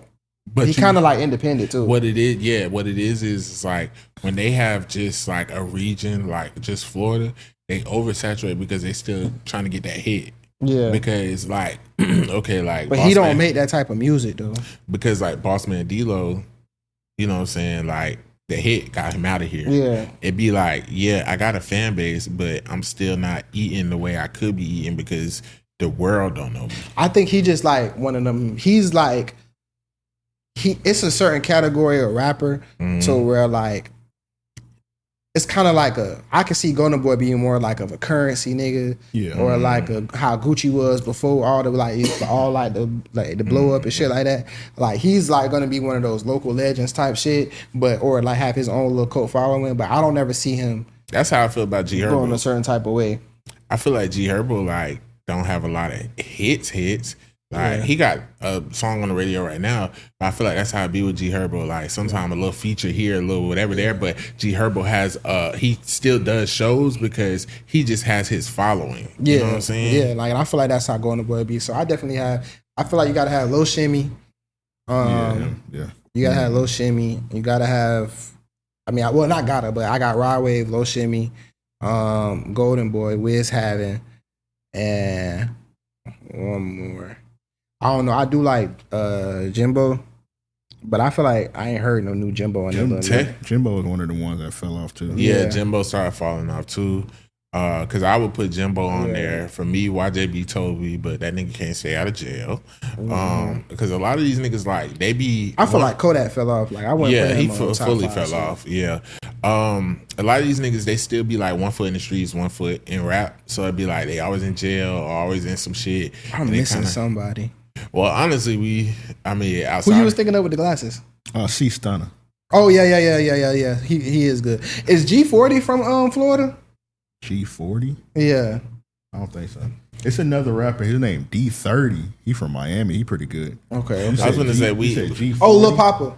Papa. Yeah, Papa. Most definitely. We missing somebody who's like honestly up there with Rod Wave, but she a little past Rod Wave, but I don't feel like we think of her when we think of Florida. So Doechii, but she is from Tampa. Yeah. That's why she calls herself Swamp in the alligator shit. Yeah. But I'm just saying, accolade wise, she putting on, so you kind of gotta. But don't nobody, niggas don't look at her as no Florida artist though. She a California artist. If you with TDE, you a Cali artist. You think so? I mean, she do make Florida references, like the boiled peanuts, the swamp, baby, and all the alligator shit. But it's like that's not even no Florida shit for real. Like who references the swamp? Like, you know what I'm saying? Like we don't be like, swamp. Like she a weirdo. Like we don't do that. Like who? Like we got alligators and shit. I don't know. You know, it'd be some weird shit going on in other cities. Yeah, Tampa is a little different. Yeah, they're a little weird down there. So yeah, I don't know. G40 is from West Palm Beach. Okay, I feel like G40 then. I feel like we missing somebody. G40, yeah. So for me, I got Golden Boy, Wiz Having, Rod Wave, G40, and Lil Shimmy. That'll be mine. Whatchamacallit too? El Snappo. He good too. El Snappo is good, yeah.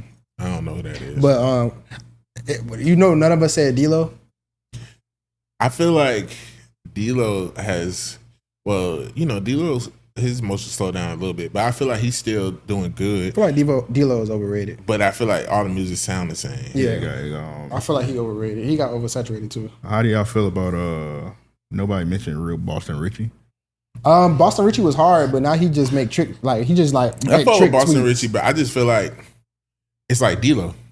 Yeah. I feel like Boston Richie fucked his own self up or whatever. But when the last time he put a song out? I don't hear his music. It's been a minute, but I feel like his music never fell off. It's just like the outside antics. Yeah, like he got too much fuck shit, like from the snitching shit, and then it's like now that you got the snitching jacket on, now you just be trying to say a whole bunch of like like pandering, like tricking shit. Yeah. Like I mean, that was his bag. Fucking with minors. It was, but it's like it's different now. Like now his shit is way different. But Boston Richie, his run was crazy. Yeah. And him being a fucking dweeb, he stepped on his shit. I feel like Boston Richie could have been like way bigger. He was supposed to be huge. I thought he was gonna be out of here. Yeah, he was supposed to be huge. Like he had the Future shit. Like that snitching shit really stepped on I thought shit. Boston Richie was gonna be like who Rob 49 turned into.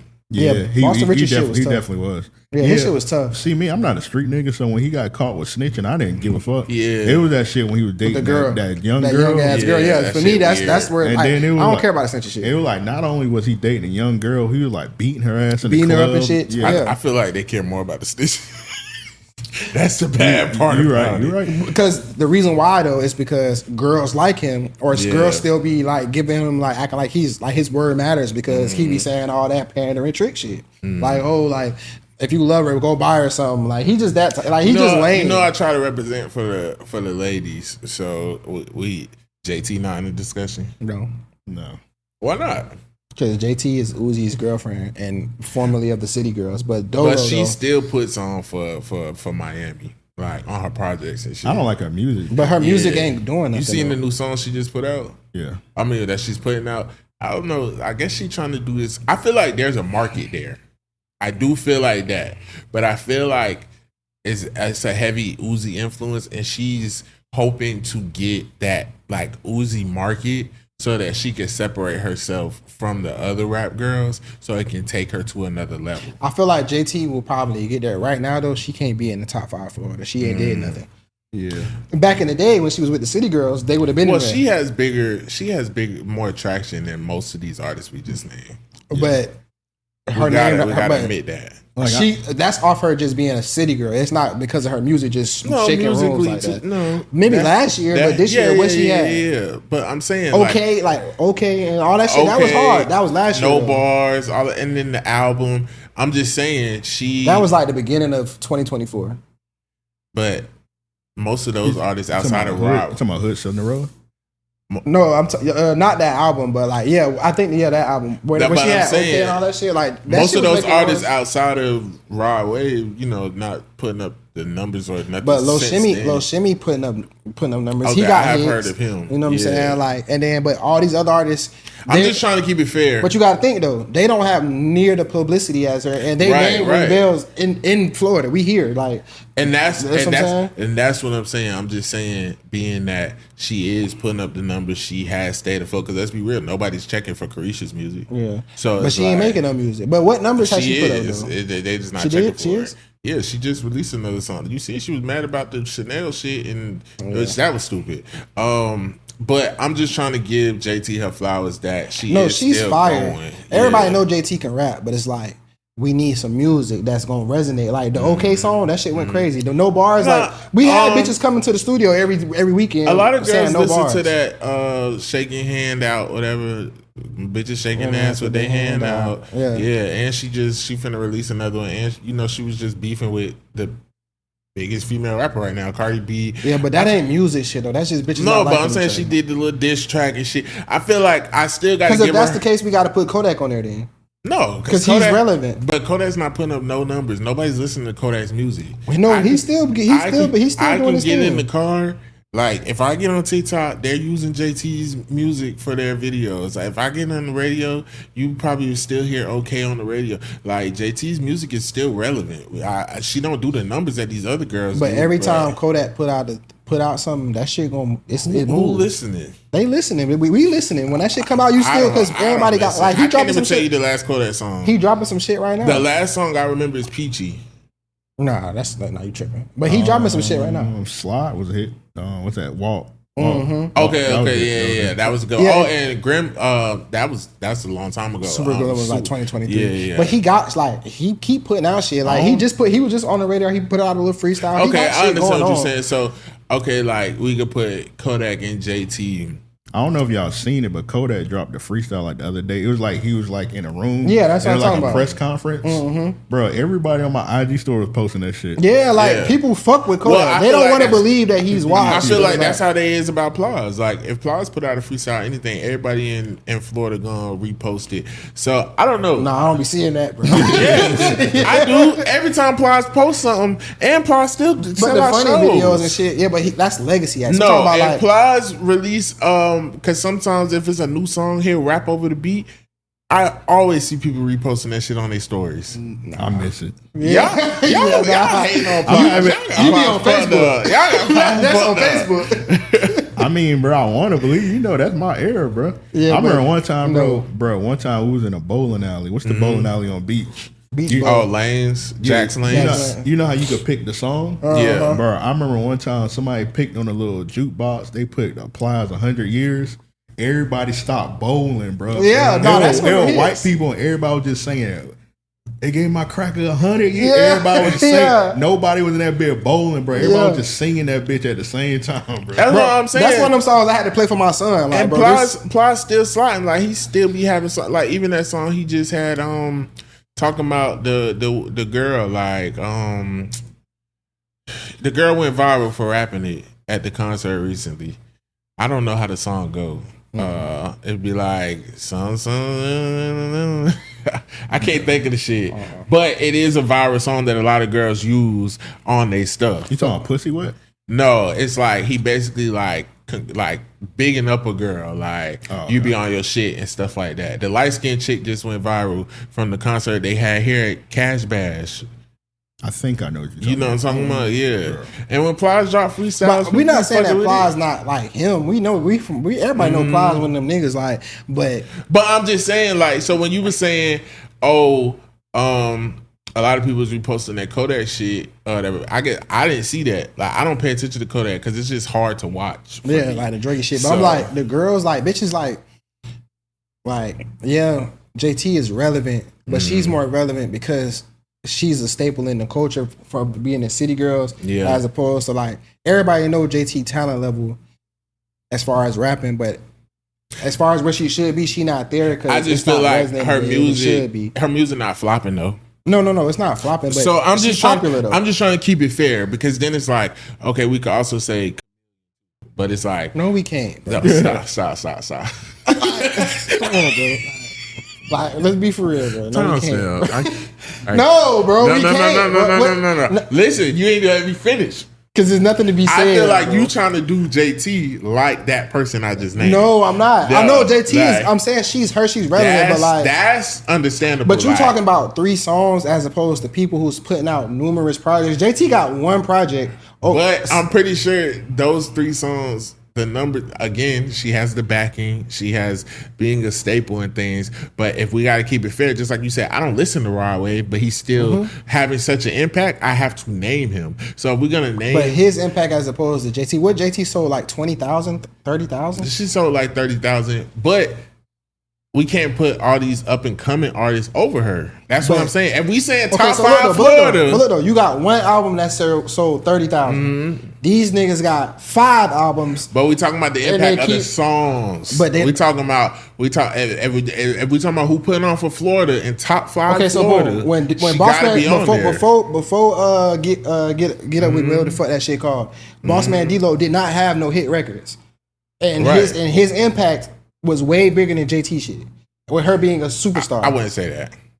Until he went viral from Creeping, I wouldn't say that. He was up and coming. Everybody, bro, you couldn't go outside without hearing his But shit. even at the Lil Papa show, he was still an opener. Like he But wasn't. that's because- he wasn't even like one of the last openers. He was one of the first. But yeah, openers. but that's because he wasn't there yet. established. But in the streets, like when you go outside, and you hear shit that matters. Yeah, and during that time, all I was hearing was "Okay" by JT too. All I'm saying is, if we doing top 5, we have to keep it fair. Now, if she was on some, yeah, I'm from Florida, but fuck that Florida shit. That would be another thing. But I actually have listened to her projects. She puts on for Florida. She still talk about Miami and everything. And all I'm saying is she is putting up the numbers. And if we got to do top 5, we got to keep it fair and put her on there. No, I don't think she. Because y'all didn't want no bitches on there. Now I understood. I don't think it's saying no Doechii can't be on there because like Doechii is like she nobody don't resonate here. Yeah, bro. nobody knew like. But JT, I do feel like we got to put JT on there. I feel like she could be, but like I feel like it's not a gotta be.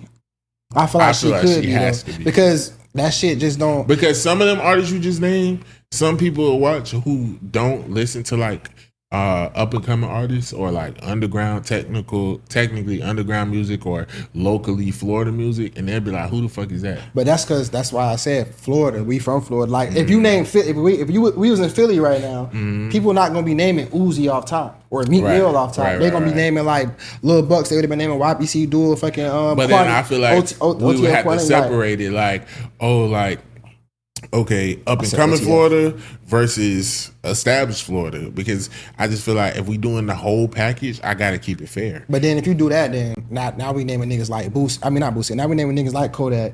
Now you gonna have to name certain niggas that really not really shaking the table. Like I just kind of feel like with Kodak, like when I go outside, if it's not his old music, I'm not really hearing it.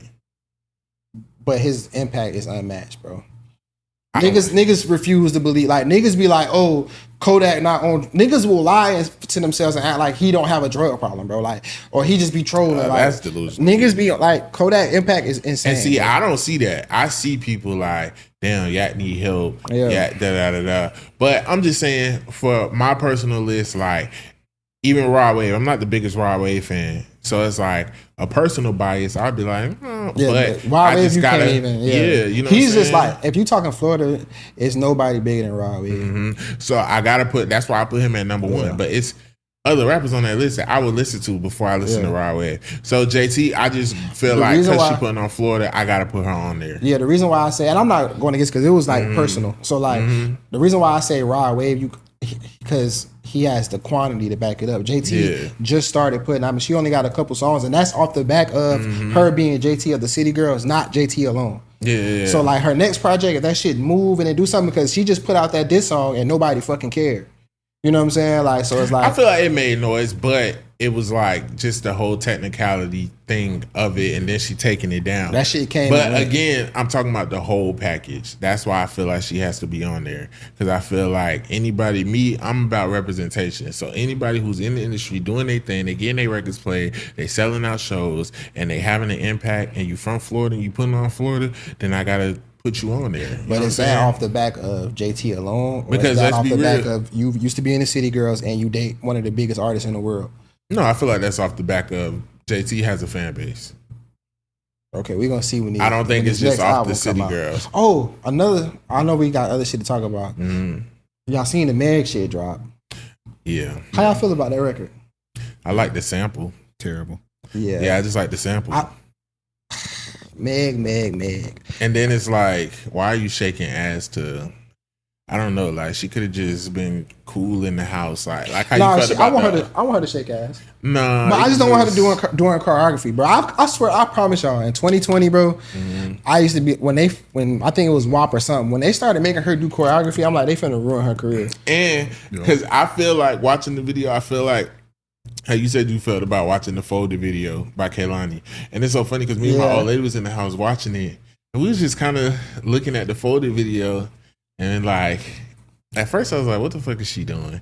And then I was like, Keith, he don't understand the concept. I was like, okay, so they in the water, so that means they in the washer. You know what I'm saying? You see the clothes. It's too deep. And Kalani, I'm sick of you, bitch. Because this bitch just put out a fucking record. Like, she's milking. It's just like, damn, you can tell when the bitch don't be having hits like that. Yeah. Like, she's milking the fuck. Are you seeing that shit? That Folded shit. She put out like an album with like other people on there, like singing because the record. everybody was doing the Folded remix. Like cover songs. Like, that's like. But let's be real. Imagine if Drake made a Marvin's Room like. I know why that video was like that. Why you say that? It's a little bite in there. Of what? Off the other light skinned chick. I don't know if it's a personal thing or a team thing, but what other light skinned chick? Mariah the Scientist videos are very creative. And I thought it was cool though. It was a cool video, but that wasn't Kehlani's bag. No, I'm saying I thought they were cool. Oh, they might be cool. I'm not saying she hating, but I'm saying somewhere in that team, it's like, hey, it's working for this mixed one. Try this one. Let's try it over here. That's my thing about Kehlani though, to where I feel like she's a really good artist, but it's just like she don't resonate with me because to me she's like so inauthentic. It hurts. Because let's be real, Folded has that Burning Blue sound. Folded was a great song, and it's like, bitch, you should have been folding clothes. Like, what happened to concept videos to where like me and my nigga arguing in the video, and I'm being toxic, and I'm trying to realize he's trying to be there for me, and then at the end I'm folding his clothes, telling him to come get him, but I'm really hoping he stay. And he pick up the clothes, he walk out the door, I stop him, we kiss, video over. Like, why the fuck is you bitches keep doing why are rap bitches doing choreography? I'm sick of this shit. I'm sick of it, bro. Like, why is Megan Thee Stallion doing a 5, 6, 7, 8? You spit. Like, why, bro? Like, they don't have to do that, and I don't know why. I don't know if it's like the labels, but as soon as she started doing choreography, I'm like, bro, they're ruining her career, bro. But this is the thing. This is what I'm saying. It depends on the team too. So it's like I be watching. Like, I know somebody in Kehlani's team is like, okay, this is working for Mariah the Scientist, so we're gonna try this over here. You know what I'm saying? Because Kehlani has the voice. Yeah. But let's be real, she never really had a hit that stick. Yeah. So it's like she's always been one of them like artists who she's relevant, but this is like her biggest hit, Folded. Yeah. But I feel like, and she relevant because she fine. But to me, that whole concept was the song, the way it sounded, it's just Kehlani came with better vocals, and the video, everything gave the book of Mariah the Scientist. Yeah, and I do feel like that song was an instant classic, and I feel like she fucked it up. Who? Kehlani. I feel like Folded? No, not the song. Oh, I feel like how she's handled how she's handled this shit, because the video didn't make no noise. I feel like you gotta capitalize when you can. But that's what I'm saying. I feel like, and how they're going about it, it's not like I don't feel like they focusing on like the longevity of it. If they focus, like, that song should have millions and millions of like the video should have went viral. Yeah. You didn't hear nothing about the video. Like it should have been more. Like, that I didn't song even listen to really none of the remixes. Like, yeah, like, I was just like, so it's kind of like act like you've been here before, and now let's work this record for real, as opposed to. But have I been here before? Exactly, though. And that's the problem. It's like, okay, like, and I love Kehlani. I think Kehlani is a talented artist, but again, when you're not authentic and you just trying to like, she more to me is more of like a Tanashi. Yeah, no, that's what I'm saying. That's why I'm like, oh, it's a bite from Mariah, because it's like I know so many different sounds from Kehlani. Like, it's just like, okay, you be trying shit to see what's gonna stick. Yeah. But the thing with biting off Mariah is that's not a smart thing to do, because Mariah's not in a box. Yeah. Her shit is all over the place. Yeah. And her pen go crazy. Like, the way she pins, that's why people love Mariah the way she do, because I mean the way that we do, because her pen is like something we haven't seen. Yeah. I feel like her pen is up there with like Summer's. Yeah. But Summer even is just more of a melodic, like, natural penner. Yeah. Where Mariah's is poetry. Yeah, it's like you singing poetry. Like, you have to be able to, like that Beetlejuice shit, like, lost in your fire. You call me Miss Mariah, then say this shit. He got gang sister. He gonna take me up my gang sister. Bitches can't just sing like that on a track. What's the song? It's slipping my mind right now because she got so many hits. But like that breakup song. To You? No, not that one. Because that's my shit too. No, guess it's trying to get this out in the open. No, the one, like, bro, we both love this song. Spread Thin. Spread Thin is fucking poetry. Now I'm left to wonder how I let this go under. That shit is poetry. I can watch it rain for so long and then hear no thunder. Like, I feel like a lot of the girls, you know, they stuff, it be simple, it be heartfelt. Like Summer Walker, I love Summer Walker. I don't put nobody over Summer Walker. It be heartfelt. I can feel it, but I I get it too. You know who it is? Who? You know what it is? You could tell the difference between when the bitch who writing the song is a lover girl and when the bitch is a hoe. Yeah, And a goer. Like, that Mariah shit, like, this is a lover girl. This is a good woman right here. It's like Summer, this is a good woman. She but you also, but she a good woman. You also have to have a little bit of intellect to understand Mariah's music. She's smart. Because you have to depict what she's using, like metaphors. Old school like, shit. It's not just, she's not getting straight to the point. Yeah. And a lot of people are too dumb for that. Yeah, like, no, like, you could tell the type of woman, like, Kalani is like, I might fake be gay in order to get some more spin. So like I might do this to like I just don't fuck with it, and I feel like she fun with that shit. But Ari Lennox always gave me the vibe like she want to be a hoe, but she like, she don't know how to. We seen that picture. Yeah, she like extra nerdy. We see her I love Ari Lennox. We see her doing splits across them chairs. First project was crazy. I love this last project too. A lot of people wasn't a fan of it. The Plenty of Fish, and Ari Lennox is like that too. But Ari Lennox, she's not likable. Yeah, it's she just need to just do music. Like just stay on social media. Like she's the type of bitch like to where it's like she don't realize she the problem. Yeah. So it's like you got to stop talking because it's really bad. Because I hate when they try to compare like Summer to Erica because I feel like Ari Lennox is closer to Erica. But if you know Summer's like clear projects, like her projects where she do the music she really likes to do, it is kind of like Erykah Badu. So it's like, but even with Erykah, like you have to break down her lyrics. It's not very direct. No, for sure. And I like music like that. So just with that Meg shit, bro. For one, the sample, my baby.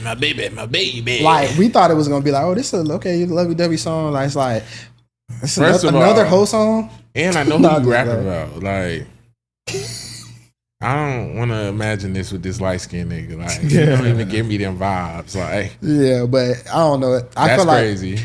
Like, I'm talking about he don't even give me them vibes. Yeah, dicking me down. Yeah, that's crazy. Like, crazy. His dick not even good. He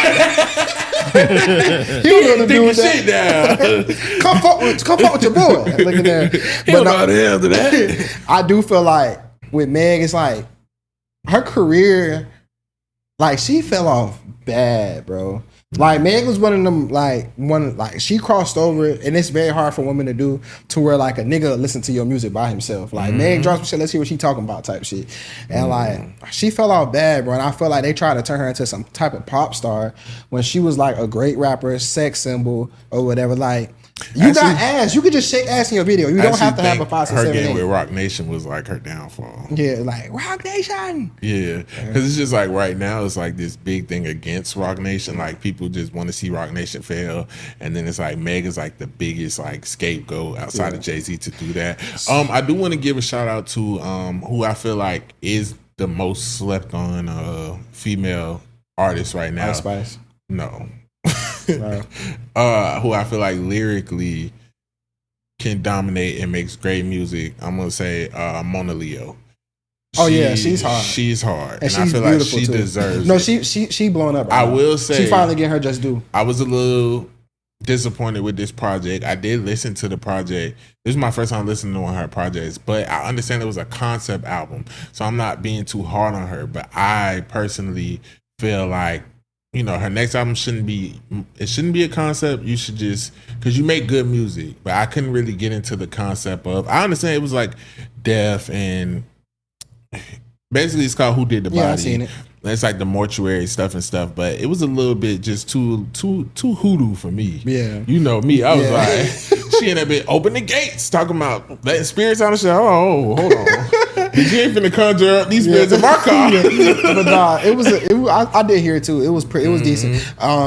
Her shit going back. I'm putting you down. Yeah. I'm putting you on. She made good songs. Yeah. You know, my first time remember I didn't know who she was, and remember we was going to Medusa and me, you, and Lisa was in the car, and Lisa was like, put on that Don Julio by, and I was like, who? What? He was like, you don't know that? And then we put it on. That was my first time hearing her music. She's tough, and she's pretty as fuck too, but she hard. She got a good cadence, she can rap. And she got her ass on. Yeah, and I like what her and Stunner for Vegas, because I was a fan of his music too, you know what I'm saying? It kind of slowed down since him and the baby went different ways, but I like the way they support each other and, you know, putting black marriage on the map and shit like that. That's cool.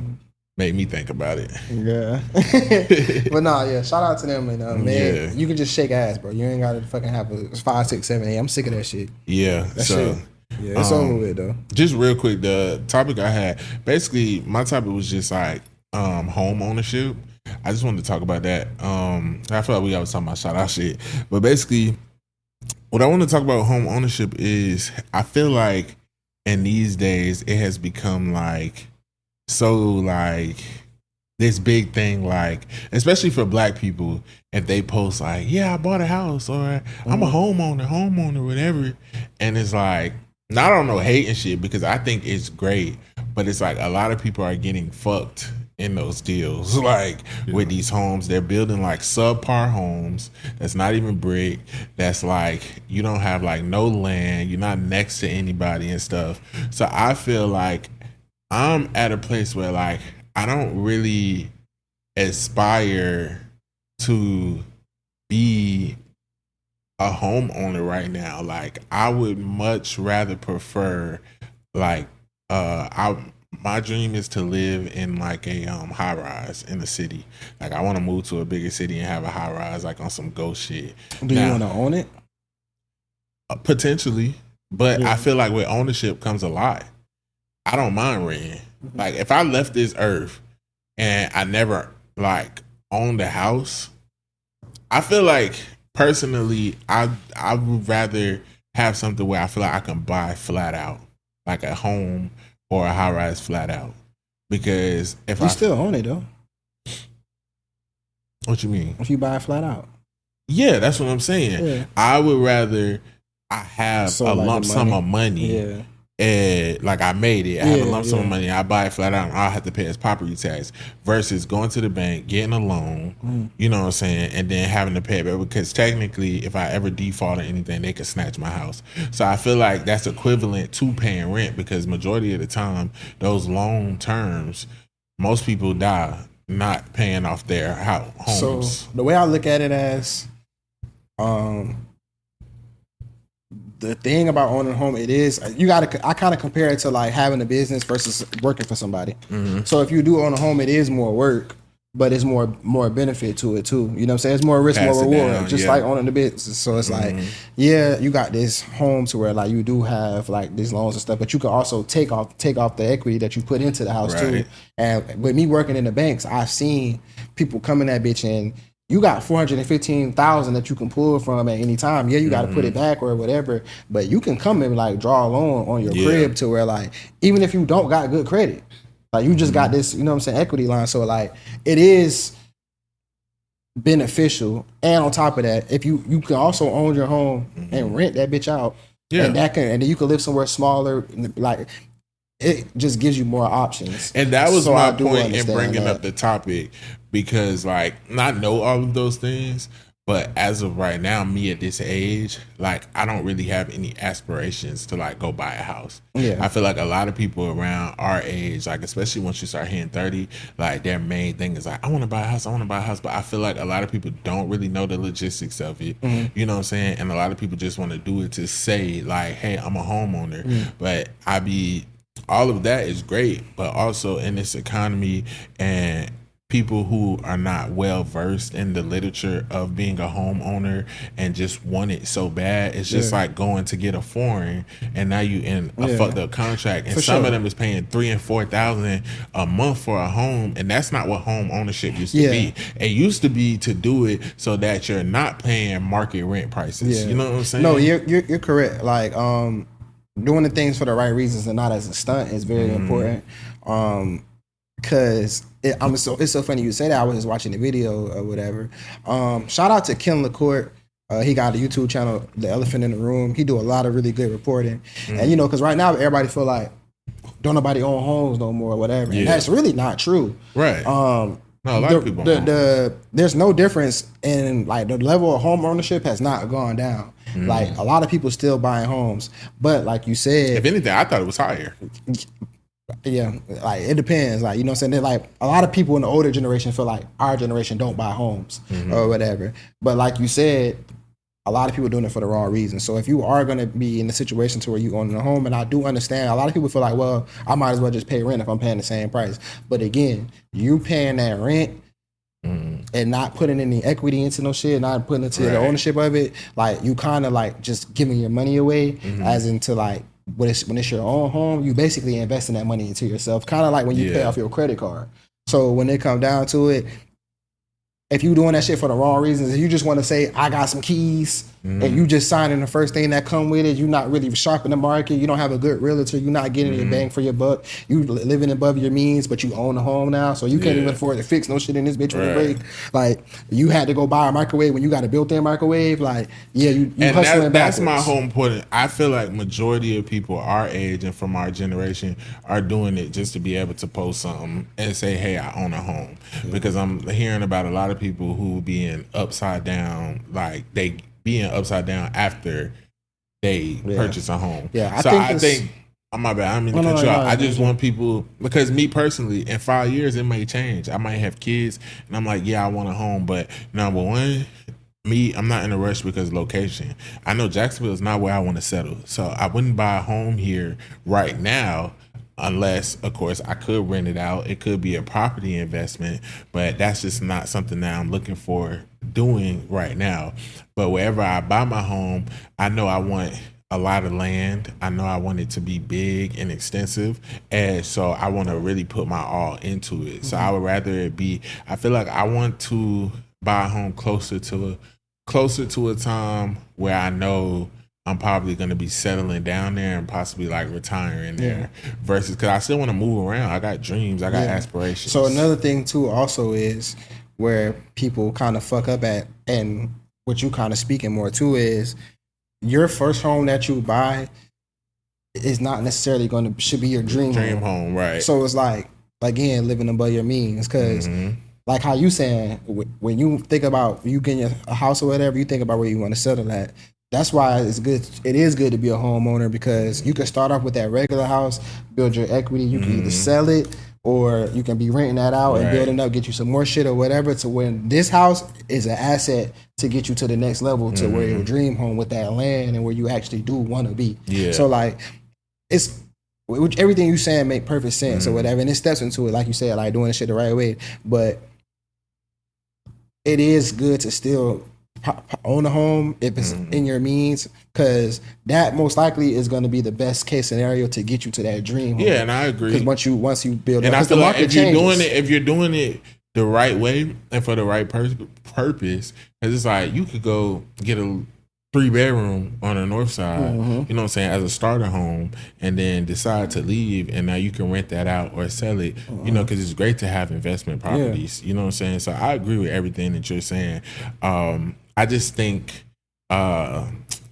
basically, I wanted to talk about the topic because, number one, I wanted to give people game about, like, hey, like, make sure you're doing it the right way. Yeah. Because I'm even seeing realtors like, man, y'all be getting fucked in these deals. Yeah. But and these realtors, they just want they trying to get sale. You know what I'm saying? But also, number two, I wanted to see, like, where y'all stand, like,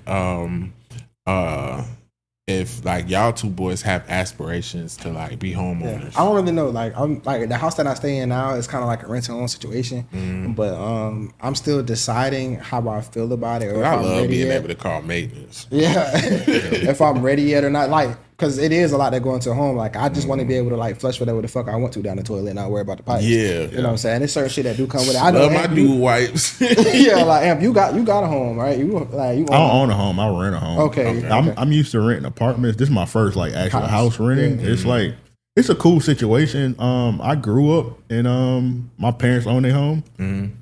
I didn't like a lot of the things that used to happen. Like, so for example, I remember one summer our AC went out and like, nigga, that shit was like $5,000. I didn't like a lot of the shit that my parents used to complain about. Like, like if something break in a house that you own, bro, you gotta pay for it. You gotta pay for it. Yeah. And that's where that equity come in at, because a lot of times that's where a lot of people, like working in the bank, say we got like a 450,000 HELOC, you know what I'm saying, home equity loan, you know what I'm saying. So when that's the equity you got, and if something break, you pull from that, and then you just make payments on that. Mm-hmm. And you can either, or anything happens, like kind of just like where you got a good life insurance policy, but anything happens, that's where you go from that to that home equity line, and you able to go ahead and like get some like take care of your house, take care of the repairs. If you want to do renovations, you can pull from that and all that shit. But then sometimes, because life happens, people lose jobs and things like that. So sometimes people have already taken out a second loan and they're already upside down. So then it's just then it's just like then you just robbing people to pay for. But that's which a lot good of option people though. fall into. So I do understand what you're saying if you like are really diligent with your finances and stuff, but I know of a lot of people who like are on that other end too. Yeah, where you fucked up, but it because is better you wanted to be a homeowner so bad, but you weren't really good with finances. You wasn't ready. Didn't understand. Yeah, but it is better to have it and to lose it than to not have that as an option. Or have it and pass it down too. Because a lot of us don't. Homeless. A lot of us don't have properties to pass down. You know what I'm saying? But I basically just want to say, like, if you out there and you like renting, it's okay with renting. Don't let nobody guilt trip you into feeling like you got to be a homeowner. You know what I'm saying? Like, because even like, and I guess I started thinking about this too because of the conversations on social media. But outside of that, like, my grandparents don't own a home. They could have plenty of times, but they've always rented. And when I asked my grandma why, she was like, I don't want the hassle of having to do this and that, and I'd rather just rent. Yeah. So they've always rented. My grandma and them, like growing up, she had a big ass house in Mandarin, 2-story, and they rented it the whole time. And it was just like until she moved. Yeah. My grandma and them have moved around a few times in these last few years. Where I just helped them move yesterday. She was like, "Okay, I think this is gonna be the last place." I'm like, "You know something I don't know." But yeah, you know what I'm saying. My grandma is like, okay, but a lot of older people typically own their home. You know what I'm saying? Like my grandma, my grandma and grandpa, they own their home. And they have a beautiful home. Yeah, and like but the house I grew up in or whatever was my grandma, my grandpa, when they moved here from New York, that was their first home. And we was able to live in there. So I did grow up in a home that was owned to where like, and I do like, it was certain shit that happened with the crib to where like, it's just, we ain't got it, so it's just like that. Like, you know what I'm saying? Like, one of our pipes was burst or like, so if you use this shower or whatever, like, the carpet in the hallway gonna be wet. You know what I'm saying? After a while. Or like, we end up having a hole in our roof at one point. It started as a slow leak or a small little leak. And then by the time we moved out of that bitch was a big ass hole in the roof. Like, it just be like, sometimes some shit be like that or whatever. Mama house. Yeah, like, for real shit. Like, it was a home that was made in the 70s and we moved out of that bitch in 2019. So it's like, it do be shot at, but like, again, having the option to where like we paying rent to my grandma as opposed to like a landlord. So if we fucked up or whatever, if anybody go through anything in the family, they know they have that option. Now sometimes it's not a good thing because then motherfuckers just taking advantage of it. You know, and it's like you can get at home. That could be a family home, a home in a family. Like so, like that is a good option to have. I'm starting to feel the same way about cars. I'm gonna be honest, like. You know, celebrities and stuff try to downplay it, but I don't see nothing wrong with leasing cars. No, like, not at all. I'm going to be honest. Like, my next car that I get, I'm definitely leasing. I probably will, I'm not going to say never, but I just feel like I've learned my lesson about financing a car. Yeah. But I would rather lease because I want to be able to switch up a car when I want to. So I'd rather know I'm in a 12 or 24 month lease. Like, I can't go over a certain amount of miles or whatever. Okay, that's the only thing with leasing, the mileage, but the mileage that they give you, if you're not somebody who's gonna be traveling out of state all the time, you should be good. And then you can't make any modifications. Yeah, modifications to the car, or you got to take it off before you give it back. But I would much rather lease, you know, and that's what a lot of these celebrities do, whether you know it or not. Yeah, and definitely. Like, niggas ain't understand how like. One day you see my pops in a Range, in a Benz, and this and that, and how he was switching up cars every 6 months and every year because he was ahead of the game. He knew what they was doing, you know what I'm saying, before it was cool to everybody. So like financing, wouldn't do that shit. Yeah, I had I always bought my cars, but the second Benz I had financed it, but it wasn't expensive when I got it because I traded it in and everything. It wasn't expensive, but however, whatever ended up happening, the man fucked up with the paperwork. I remember you They saying didn't have no tracker on my car. So when I went to go pay like my second bill, they was like, we never received no paperwork. We can't accept this money. They sent it back. I was thugging with that car for like a good like couple months. But then I gave that shit back though, because I'm like, I don't want that shit on my conscience. I ain't know if like if I got pulled over, was it gonna be like this car stolen? Yeah. I ain't know. You know what I'm saying? Like, but they was calling me. I found the chops up. What it was is they called my grandma. Oh. And my grandma was like, Keith, they called me with the car, like, what's up? Or whatever. I'm like, they messed up the paperwork, they ain't saying whatever. She was like, get them people their car back. I'd be like, you gonna give me another Benz? And I was like, she was like, get them people their car back. And I'm like, yeah, I had just got saved a couple months before that. I'm like, man, let me get this car back. Yeah, grandma say so. You gotta do it. Yeah, once my grandma once you call my grandma, because they called my mama too. Yeah, and she was like, don't get caught. Grandmas had that effect, bro. Yeah. I'll never forget. I'm gonna tell this one story before we get into what it is. When I was in middle school, nigga named Darius. So remember MP3 players. So he used to have all the fire music and shit. So you give a nigga your MP3 player, let him take it home, put music on it, bring it back. I gave the nigga. My grandma had got me an MP3 player for Christmas. I gave the nigga the MP3 player. Bro, you had to write all the songs down you wanted and shit. He supposed to bring my shit back. You know what I'm saying? Goddamn. We go back to school. Oh yeah, I'm still doing it. One day go by, another day go by. By the third day, I'm like, Darius, where the fuck my shit at? So then, basically, now it's like a Thursday. He in that bit. Yeah, bro, my little brother lost it. Woo, woo, woo. I'm like, you trying to be like a peon, like, cause I got a nice MP3 player, like, but you trying to run off with my shit, you know what I'm saying? Now Darius was known in school for like fighting and shit. He was one of the bad kids. I was one of the bad kids who went to Fort Caroline. So I'm just letting that shit bubble up. I'm like, I can't listen to music and shit. I'm like, this nigga done stole my MP3 player. Dog. Like, this shit crazy.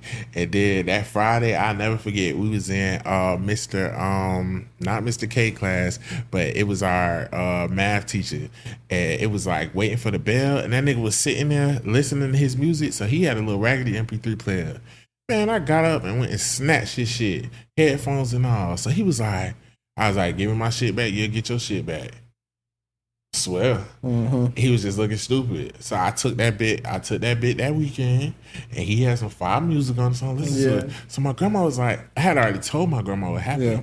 So she was like, oh, like, you got your MP3 player back? Because I'm at her house that weekend. I'm like, no. So she's like, okay, where you get that from? So I told her, I took his. Until she was like, oh no, boo-boo. Oh no. Yeah, no strong arm. Yeah, she was like, I'm gonna take you to get it. I'm gonna take you to get one. I'm gonna get you a new one. Yeah, I was like, no, that's not. It's the principal. The principal. But my grandma made me feel so bad because she just knew we was gonna fight when I got back to school. I'm like, if he was gonna fight me, he would have fought me that day. Like that nigga know what's up. I ain't gonna lie, I went back. I gave him the shit back. Never got that bit back, huh? Yeah, but nah, that's how that shit be. Like, once my grandma called me, once my grandma called me, I'm like, I'm giving that shit back.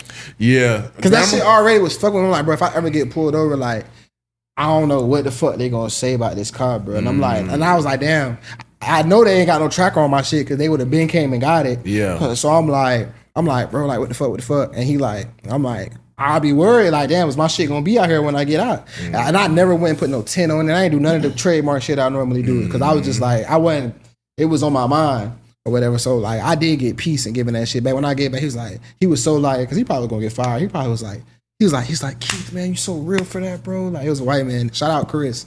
Shout out Albatrans. I think technically, like, I would have went and spoke to a lawyer about it and asked them because I think technically, because he rushed the deal and the loan shit and all that, it would have been a civil suit matter. Like if you would have got pulled over, I think they would have just been. I think you could have skated. Yeah, I think I could. But grandmas ain't. Yeah, because they was calling me for months, and in order for me, like, then I pull up at my grandma's house. I got the car. I would have to lie to my grandma about what's going on, and I'd rather get this car back than be lying to my grandma. Like, oh, y'all straighten it out. They can't really report it stolen because you ain't scared out. It's more like a default thing. Default, yeah. So that's like, if the police, like, you be like, no, like, they trying to repo my shit, but the police can't. They gonna be like, oh, the repo man got to find you. Yeah, like, so it was that type of situation. But I was just like, because I ain't gonna lie, like, my Benz now, this was the only car I ever financed, and like, yeah, I definitely regret it. Like, I always did cash cars too, Yeah. so like, I wouldn't finance a car again. What made me finance my second Benz was my first Benz. My computer had fucked up, and Worse. that's some shit that they fix for free. If you got it through Mercedes, And or if with you warranty, with some warranty and shit. But I didn't. I bought my car, so that shit was $4,000, and that's why I ended up getting rid of my shit. They had my shit for 2 months at the dealership. Yeah. I had a loaner for 2 months. It's like, god damn. They said, oh, we gotta talk to the German engineers and shit. I ain't gonna lie, like, I love luxury and foreign cars, but it just be a lot that go into it. My grandpa was just lecturing me yesterday. It ain't always like that. Like certain shit, like if it's an alternator, you good. Yeah. But if it's something that's like that, but I had fucked around and found a German mechanic who lived here. He a German mechanic. See, that's the lit. And he worked on German cars. Like That's it was the lit. perfect. But like that computer My shit grandpa was was just yesterday. I don't get y'all, man. You want to buy Mercedes? Your sister want a Range Rover. You know, stuff happened to him. Now y'all pound. You gotta spend all this money, man. American made. Get American made, man. I ain't never cared about none of that. The nicest whatever I ever had was a Cadillac back in the day. Because I was like, I told him, I said, I do want my next car to be a Cadillac. I said, well, Pops, I said, yeah, man, the Benz, that's what the girls like. Oh, forget the girls, man. Shoot, back in my day, you know, I don't even want them to know I take them to the motel, man. I'm like, I'm like, you tricking? But what it is, what it ain't. Let's get into it. First one, Reverend Al Sharpton it just came out that back in the day he was, well, I think he still is, a confidential informant for the FBI for years and helped take down mob bosses, music executives, and more. Motherfucking Don King. Is this what it is, what it ain't? That's what it ain't, bro. I mean, it's what it ain't, but also this is like, they were trying to paint this as new news. This is old news. Right. Yeah, it's old shit. Yeah, This been barbershop talk for years. Yeah. Niggas been knew that. This is the first time it was like televised. I mean, I think it just went viral. Yeah, it's half what it is, half of what it is, because he got like mob bosses out the streets that was like finessing people, like extorting people for their businesses, like get them off the streets. But it's like record execs, like, come on, bro. Yeah, like when you doing it to kind of do your bidding, like, and then also you supposed to be a leader of the people. Like, I feel like you pushing people into the incarceration system, knowing what it is and knowing that it's big business and everything like that. I feel like that shows that you kind of just like a snake oil salesman. I think the funniest part is like he not denying it. I did it, not do that shit again. I wore a wire. Man, shout out to Al Sharpton, man. I missed them pictures that you used to post and shit on Instagram. Them crazy ass pictures. Yeah. I wonder if he must got be in bad health, because why he not posting them pictures? Like, why was he posting pictures showing the back of his fits in the mirrors and shit? Well, I saw that he kind of, you know, he been old and skinny and shit. So, but niggas kind of been knew Al Sharpton was like, it's never been one of them things where we're like, oh yeah, Al Sharpton, the real stand up guy. Like, it's always been some little, yeah. All right, next. So we're gonna get into the U.S. charges NBA coach and players in a gambling scheme. Basically, more than 30 people were indicted on Thursday in a case involving insider bets on basketball games and poker games rigged by mafia families. Some of these players that were involved is Terry Rozier, Damon Jones, and then I believe he's a coach, Chauncey Billups. Yeah, Chauncey Billups. Yeah. All black guys, and why was that in there? All niggers. I was just letting it be known. So basically, this was a nigga that did this. You know, games getting rigged, things like that. You know, sports betting is at an all-time high right now, and that's just horrible if people involved in the game is doing it, because then it's like, oh, you rigging games. It's actually proof that one of the players literally faked like a foot injury to get out the game to make sure a bet was placed. So yeah, that was Terry Rozier. Yeah. So is this what it is? What it ain't? Almost what it ain't. But at the same time, how much money do you niggas need? You know, it's crazy. Terry Rozier, he got a $80 million contract, and he's getting all his money still. What the fuck are you guaranteed. like? Why would you risk like? So here's my thing. When it comes to this shit, I do feel like, of course, that's what it ain't. I've been against gambling being legal. I don't like gambling under no circumstances. I'm not somebody who likes gambling. But when it comes to sports, I hate gambling. I hate to talk around gambling and sport. It's like I'm somebody who plays sports. I feel like the integrity of the game is very important. And once you build this shit, it's like how y'all having these investigations, like trying to down these players, but at the same time, you got a FanDuel ad. This segment is brought to you by FanDuel. Yeah. Like, so it's like you intertwine the gambling shit with it, and it's like it's not like they out there shaving points. You know what I'm saying? Like, or like we purposely missing shots and shit. Like, I'm gonna not play, and you niggas bet my under.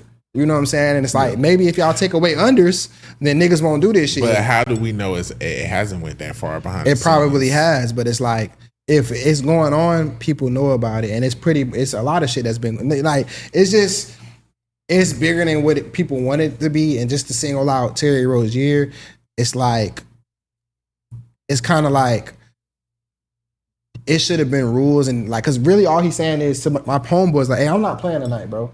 And if I say I'm not playing tonight, and then all you niggas going to bet my unders, that don't make me feel like I'm not legally liable for that. Yeah. Like, so it's like they haven't really thought about all that type of shit. Like, cause like Damon Jones, him and LeBron homeboys, so he knew that LeBron wasn't gonna play or whatever, and he was a game time scratch. Yeah, he let niggas know that, and niggas went and bet.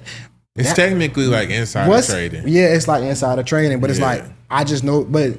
What's the rules on this shit? Because all this shit is brand new. Yeah. So it's like, what's the rules? Y'all just jumped out for the profits, right, or whatever. But it's no really set rules to what y'all giving to the players. I guess it's one of the things where it's like, because in sports, a lot of people already say like it's like a Vegas show. Like even when we watch like the Super Bowl and shit, like they be like, bro, they control all the shit. They pull the strings. Like whoever they want to win gonna win and shit. Which I don't. I've never like been one of them people like, no, y'all just crazy. Like I don't put shit past like millionaires and billionaires. Yeah, no, I don't believe that though. As far as you don't think so? No, I don't think games be rigged. You can't rig sports in that type of way. I don't know. You can't cause a nigga to throw a certain, like you can't do shit like that with sports. I feel like niggas can't make shots. Like the players still got to play. Like as far as like calling like referees. I feel like yeah. Okay, that's what. But it's not like when it be like the refs and shit or refs being paid. I do feel like that's something that seems logical to me. No, like that can happen. Like we've seen it happen in the NBA with like you know what I'm saying. But the Kings versus the Lakers. What's the name? Donahue or something. Yeah, like Tim Donahue or whatever. Like he was a referee who had gambling addiction, and he was like. Changing the dynamics of games, like what the calls he was making. But like at the end of the day, niggas still got to hit shots. Niggas still got to catch passes. I don't think they got earpieces in and they just control the whole game. But I do feel like in different parts, they're like it's certain things that go on like players can throw, like back in the days, like players would throw games and shit. Like one of the World Series was rigged. You know what I'm saying? Like because the mob got involved and was like, hey nigga, you're gonna fucking throw this game so we can rig these. You know what I'm saying? Like, sure that happened, but like, and the mob is 3 mob families is involved. Okay, so boom, that goes to something else. The Chauncey Billups shit, he also had a situation to where he let niggas know that Dame wasn't gonna play or whatever. But outside of that though, Chauncey got some whole other shit going on to where he got a whole illegal card game operation going on where they got the fucking contacts that can read through cards, X-ray tables. And it's crazy because he got that. It's like cards where you put the shit on. It's like some shades, and you can see like a K on the back of a nigga card. You see 3. Damn. You see that? He had a game where they were doing like loaded dice, all kind of legal. Yeah, shit. like real like mobster shit. Yeah. But okay, so boom. But with that though, there was like it's these poker players who got a podcast. You seen that clip come out? Yeah, from like 2021. He was like, bro, like fucking Chauncey Billups and them, they got some games that they be running where like, bro, that shit definitely rigged, bro. Like them niggas not even good at poker. We're professional poker players. Them niggas not good and everybody losing. He's like, and then it's like, you don't want to believe that a fucking millionaire is doing shit like this, but then it's definitely happening. And niggas is losing a lot of money, but it's like also I get to play basketball with Mr. Big Shot. I mean, play poker with Mr. Big Shot. Like you want to be in these rooms with these niggas. So like that's the bigger draw right there. And lastly, like again, I do feel like, you know, how much money do y'all need? But I also look at it from another aspect of a lot of these players or coaches, anything, they live above their means. So like we be feeling like they have so much money because you got a $80 million contract or something. But when you got all these different mortgages and businesses and car stuff, and I'm not saying it's right. Stop living above your means and purchasing all these things you can't keep up with. They do be the extra money to them. Like it's just like us having a side hustle. A little. It's how can I put this without sounding like ignorant? Like it's like equivalent to a nigga who got like a good job, but sell weed because he live above his means and he need the extra money. So and people fail to realize that just because you're a millionaire does not mean that you don't live paycheck to paycheck. Facts. If you're not managing your money right. Yeah, and sometimes you just trying to a lot of people rely on you, so you putting them in a situation to where you don't necessarily have to pull that from your pot. Shout out to the nigga when they was like, I didn't even know the mob was still around. Niggas posted that picture of Jay Leno. Facts. Niggas said they beat him with a bag of ice or some shit. That nigga, that shit's funny as hell. But yeah, that's what it ain't. I mean, I wish them boys the best. I don't really know what's the law, what they looking at with that, because they didn't get they did well. You'll go to jail for that. You'll go to jail for that. They've been charged. Yeah. Jonte Porter, Chauncey got out. Whatchamacallit still in. Rozier, he's still in there. Oh, and that's another part of it too. Rozier, this shit came out about Rozier like a year or something ago, and the NBA did their own investigation and they cleared him. Or whatever. So like Malik Beasley too. Yeah, and they've been cleared, but the FBI got Terry Rozier got the worst case because basically he let niggas know like, listen, bet my under, I'm finna fake an injury and I'm gonna get out the game, and like them niggas winning, collected their winnings, and mind you, they called the NBA like, hey, it's been a lot of money on Terry Rozier under. This shit don't normally be like that. Like something up. So they told him ahead of time. They still let him play and everything like that, and then they mysteriously made him like stop playing in the season. So y'all knew what was going on. I think the NBA just ain't want that negative press. Yeah. So yeah, it's bad on his end because they brought the money to his house. He helped the niggas count the money. Like, so yeah, it's bad. For those who don't know, like when it comes to shit like this, like they don't play. This is what Martha Stewart went to jail for. Not in sports betting terms, but insider trading and shit. Like they're gonna get you. Except for when the politicians do it. Right. Exactly. Lastly, basically, there's been backlash online because Keke Palmer again got a new network at Key TV Network, which shout out to her for starting the network. It's like a new streaming network, and basically they announced. You just be shouting out anybody on this bitch. No, that's good. A black woman starting a network. But basically, finish the sentence. One of. Because let's see what she's doing with her network. One of the first shows that, a snippet just came out for that's getting a lot of backlash is basically there's a new show called Southern Fried Rice. And basically it centers around a Southern Asian American woman at a HBCU and her experience being an Asian woman going to a HBCU. And the creator is Nakia Stevens. A lot of black people are like, why would we want to see a show centered around an Asian woman at HBCU? Some Asian people are saying they feel like it's racist that it's called Southern Fried Rice. That's a crazy name. That is an insane name. I don't know. It's just a lot of backlash there. Keke came out, made a statement. She was saying she didn't create the show, but she is a producer. That whole ain't never trying to take accountability. How y'all feel? Is this what it is or what it ain't? They should have named it Bok Choy Joy. But no, that's what it ain't. They should have named it Bok Choy Joy. But nah, that's what it ain't. How I feel is like I definitely understand everybody's concerns. It wasn't something that I feel like I want to watch. I'm not saying it's what it is, but I'm also not saying that's what it ain't. I feel like sometimes we just have more important things going on. And I do feel like artistry, like, it's a thin line, of course, but I don't know. I feel like it's something for everybody. That's not for everybody. This is my thing, right? There's a market there. There's not. That's why they out there begging people to watch the show. I feel like people who watched what was that show on Netflix that started with a good season, the black kids at the college. Dear White People? Dear White People. Dear White People is the exact type of show to where like they would be against, like the characters on the show would be completely against this. But and then even Dear White People, they got co-opted and turned into some stupid shit. That's what I'm saying. Dear White People, I feel like if you kept watching Dear White People after season 1, that's some shit. This is some shit you will watch. Because Dear White People turned into like a cliche show of black kids just sitting around talking about how black they are at a PWI, and it was just stupid, and then it just got stupider and stupider. So boom, do we have a show about black kids going to HBCU right now? No. So why wasn't that the show? Yeah, no, I agree. That like, so it's like, and then it's like, oh, all representation matters. It's like how we talk about how in politics, why do they cater so much to trans people when it's only 1% of the population? It's like, how many people do we know where it's an Asian girl raised by a black family going to HBCU? We don't need that type of like. What I feel like that's why they feel like they did their big one, because they came out with like a new creative. Yeah, it's like, and it was dumb and it was stupid. It's like.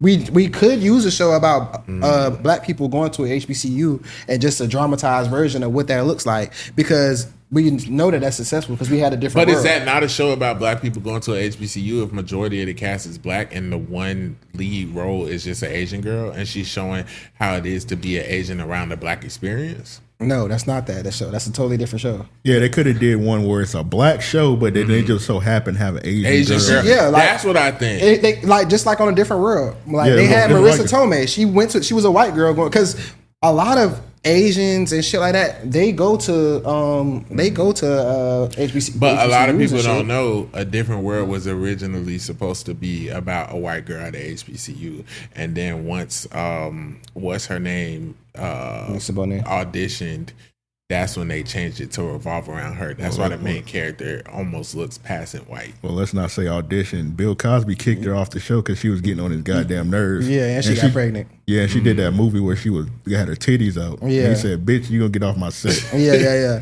But so that's what I'm saying. So like from a creative standpoint, I think they like. I just be feeling like, okay, like.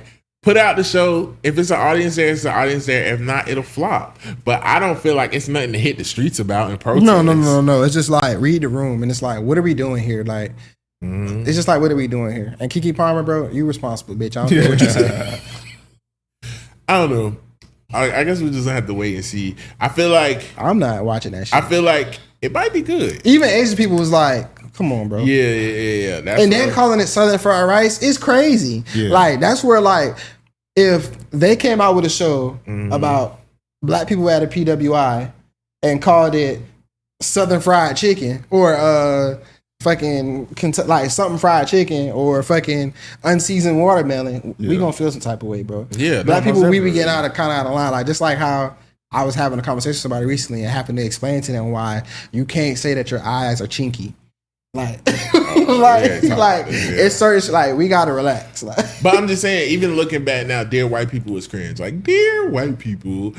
But the original version wasn't, though. Yeah, the first season was good. Yeah, once they tried to commoditize it and make it whatever, and then it was like, okay, like, what are we doing? But my thing is, I'm just like, now with this show, like, what is it finna, like, is it finna be like typical, like, oh, this innocent Asian girl, and it's like, come on, girl, let's hit the club. Well, no, like, she's actually like, where's this going? So I watched the trailer.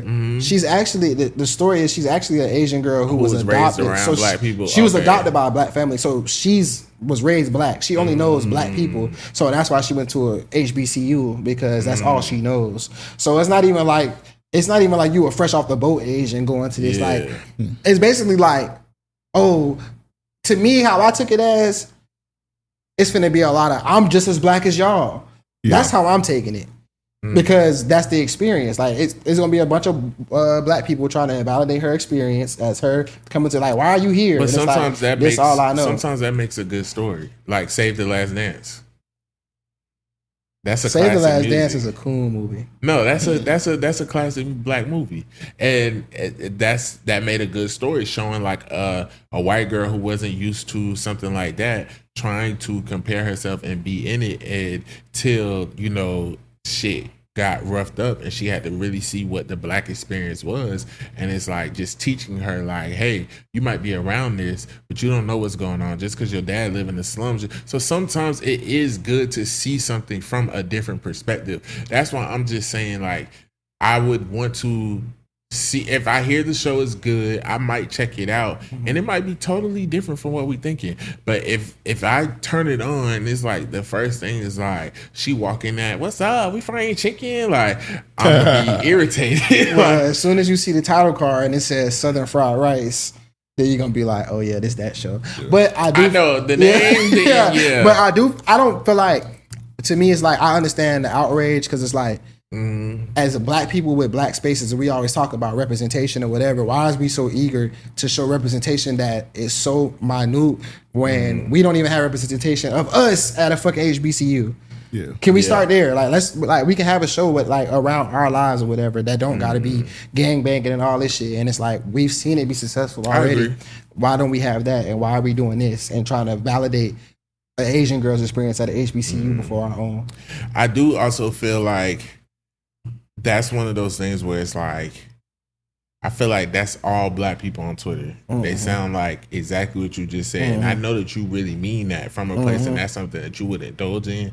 But I feel like anytime they give us something with a positive, like black rose, we let it flop every time. We don't. When they give us something different, we don't give its due justice. But then we get mad when it's another slave movie, another police brutality movie, another in the hood movie. But I feel like there were a lot of shows, like for instance, there was a show, Boomerang by Lena Waithe, that used to come on BT. It was that kind of sucked though, bro. No, that was a good ass show. It would have been a good show if it wasn't built off the back of Boomerang. It would have been it was an okay show. But the thing is, it didn't really give Boomerang.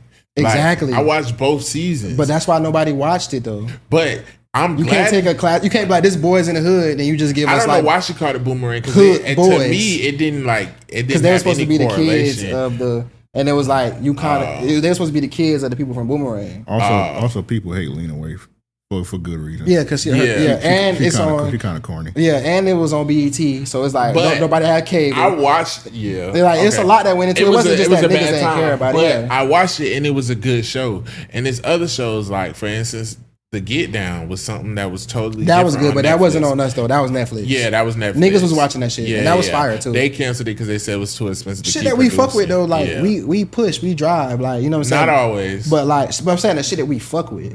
But shit that we don't fuck with, we just don't fuck with. But I feel like a lot of times it's like this outpour when it's something that we don't fuck with, but when it's something that's actually good, it's like you have to lead up to it, or like I think this time even like them letting rap shit flop, like it was like why that wasn't on black people neither though. That was because the writers room, they just kind of canceled that shit because it was a writer's strike, and then the shit just like, but we was watching that shit, but like it was a writer's strike. People that tapped in on the second season, and they didn't feel like the numbers was where it needed. And it's to be. A lot of other good black shows. They would have never let a white show come out in the middle of a writer's strike without the season being completely done, but with the black show they let it go like that. But that's also, I don't know what the fuck Issa Rae be going to have going that's on. An HBO a lot of her shit do be kind of getting like tossed aside like that. Like, I feel like Issa ended Insecure a little too soon. I feel like she could have. She was tired of doing that shit, but that's because HBO gave her that big ass deal to where we'll do more of your content, and that's why we get a rap shit and that shit get tossed aside. Yeah, and Issa Rae done put out some bullshit too. And that Black Lady sketch show, trash. Not a giggle. But what's that? But yeah, we got it. Yeah. Let's get into. And Lena Waithe fucked up the shot too. That's why she after that shot, bro. As soon as Jake was okay with his brother fucking a bro, and having a girlfriend. I'm not having a transgender girlfriend. Like that's when I was like, this shit not realistic. I'm not like y'all trying to make a world that don't exist. Yeah. Listen. I'm so tired of the I'm so tired of getting attacked. Okay. Shout out to Rock Out. Big what? Oh, hey yo. Yeah. Like wait, where you going with this? Big Pays Intrigue here, man, and I need y'all boys' advice. My part.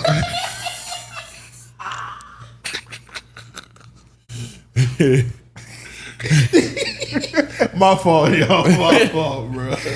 I'm sick of it. Sorry, y'all. We got cut out. So he said, I need y'all boys' advice.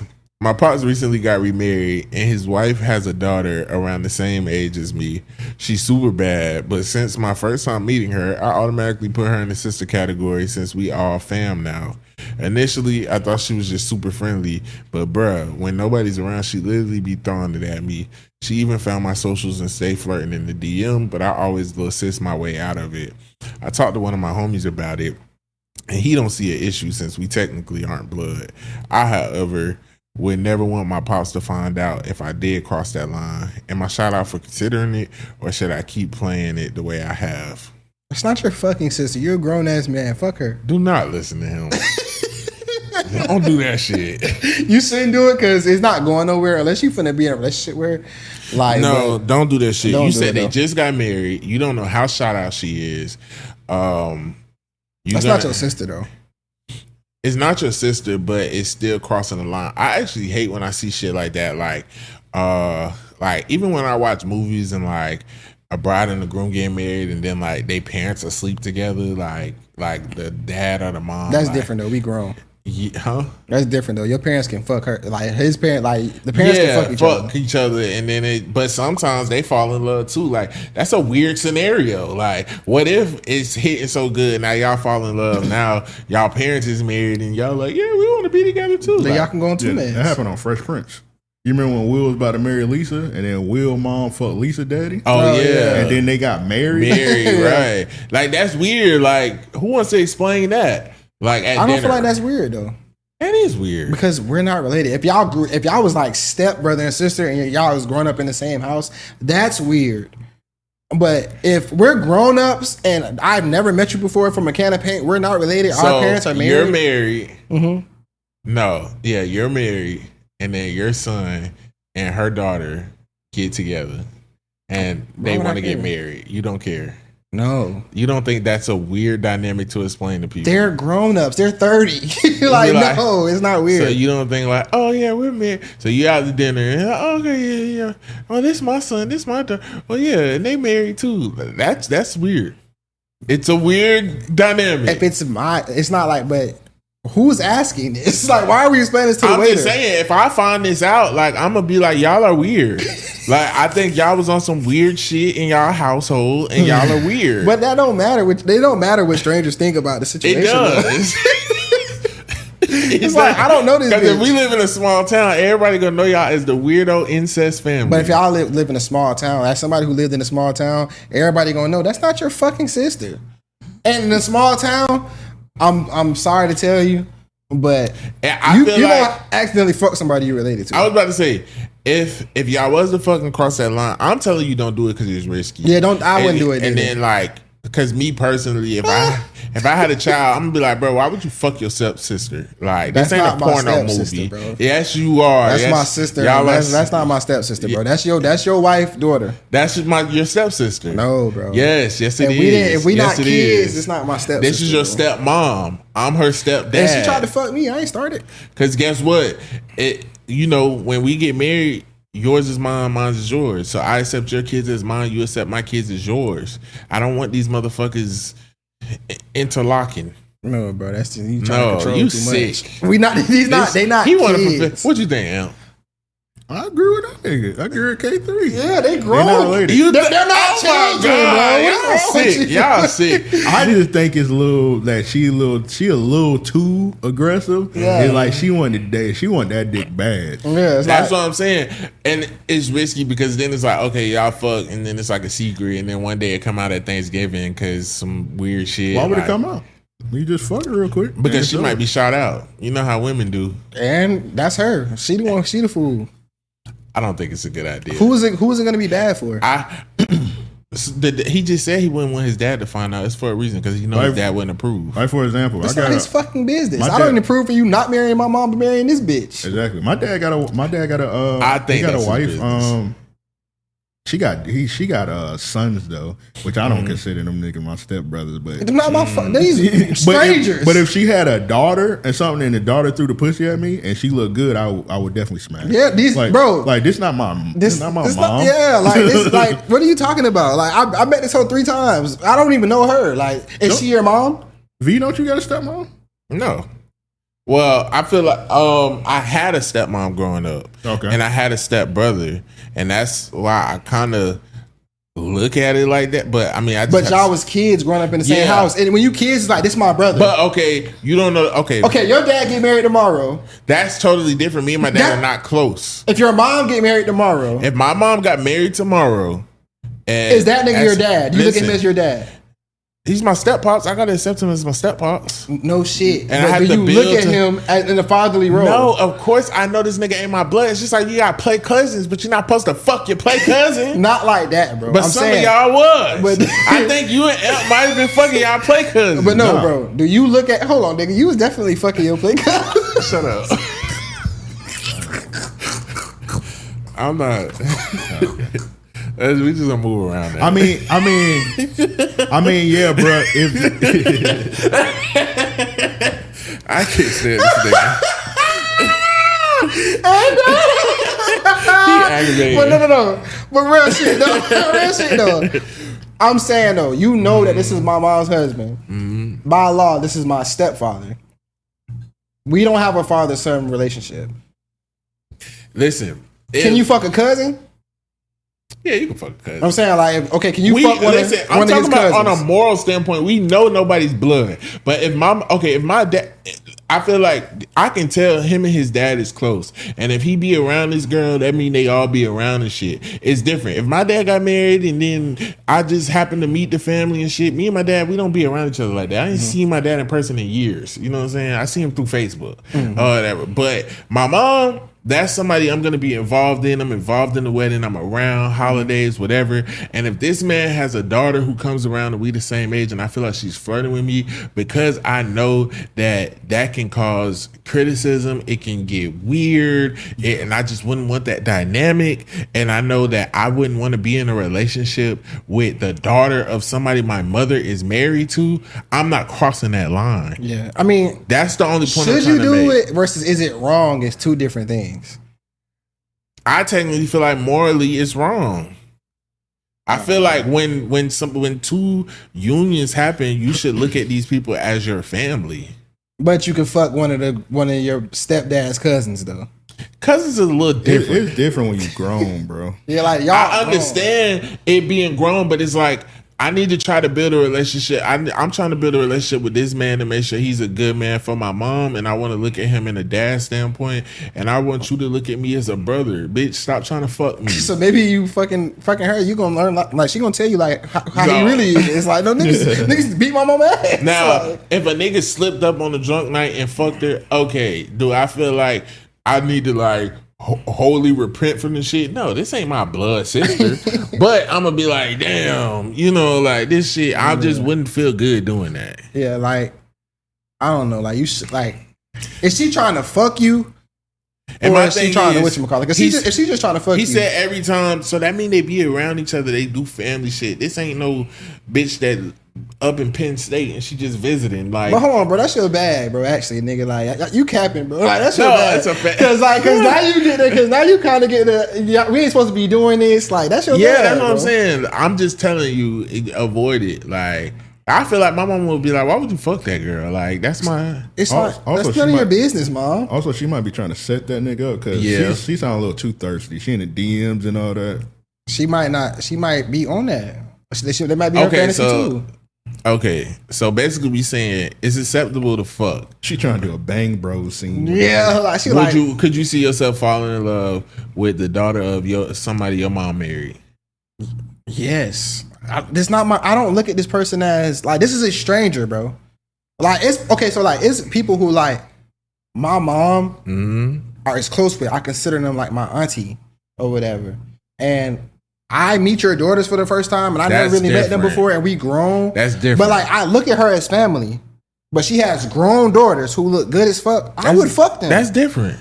Why? Yeah, that's different. They're my cousins, basically. Yeah, cousins, but we not blood. Like, that's different. That's usually the first person you do something sexual with. No, I'm talking about, but as a grown person, like, this lady, she been around, but I've never really known her children like that. Yeah, that's different. Like, that's my mama homegirl. Auntie. Yeah, I might fuck her. That's a little different. Yeah, true. But marriage, and we supposed to be sister, brother, mama, daddy.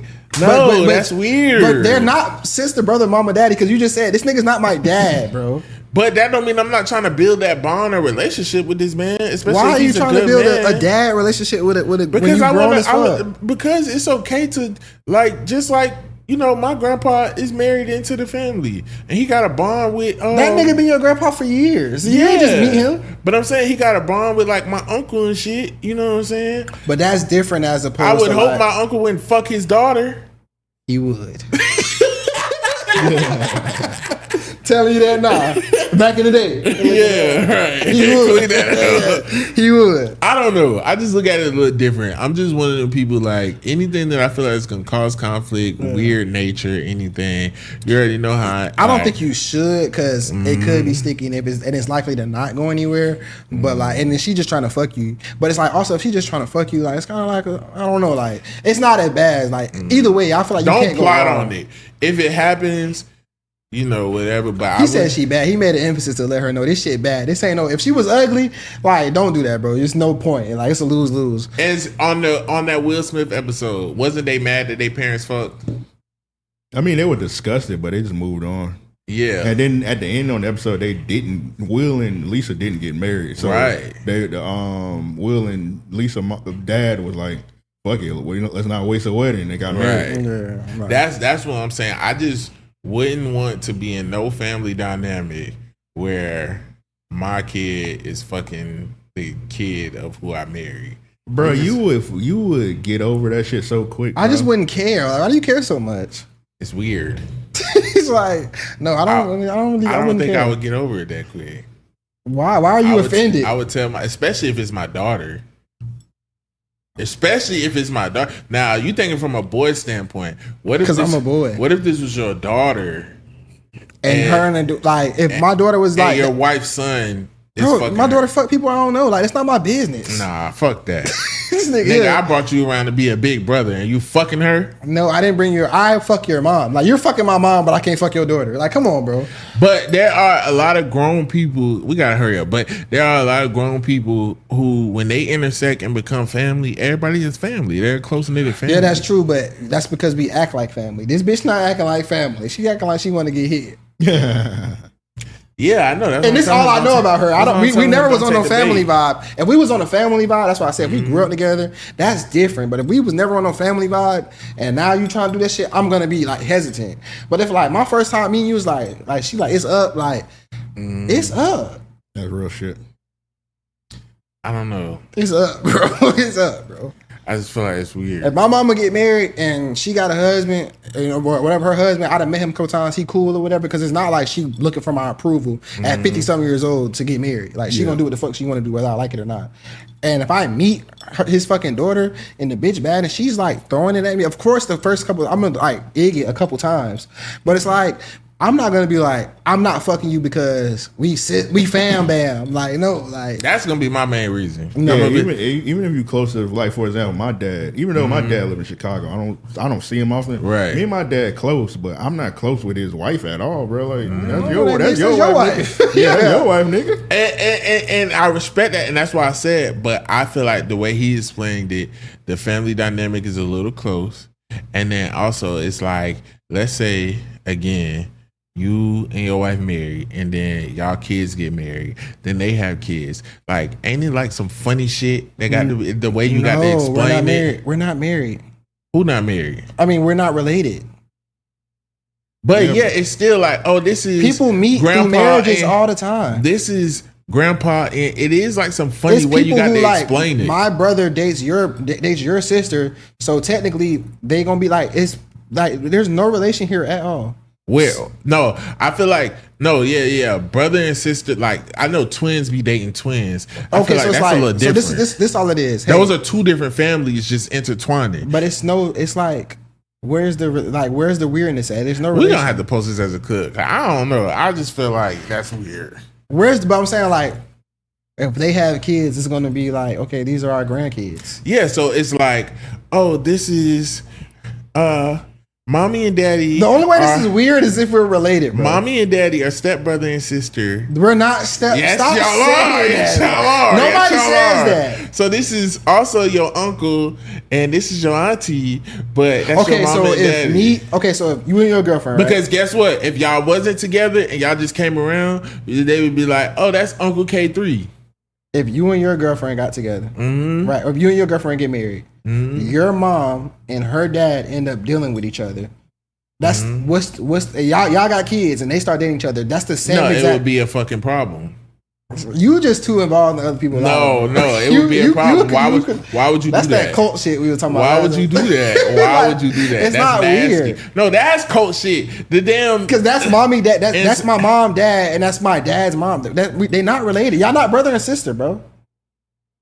It don't. Y'all supposed to have a mindset like that. No, You fucking tripping. Just because somebody not blood don't mean that it's just like this is a stranger, bro. It's not really. Y'all don't have if years we all supposed vested to be in. Family. Y'all not family, bro. No, like I said, it's okay if it's some sneak shit and it happens, whatever. But all that, like, if my kids came to me and I'm married, and then they talk about her daughter, my son. No, what the fuck are y'all doing? That's why y'all making us he look probably crazy. Got a daddy like you, and that's why he said his daddy wouldn't approve. Y'all making us look crazy as a family unit. Like, come on now.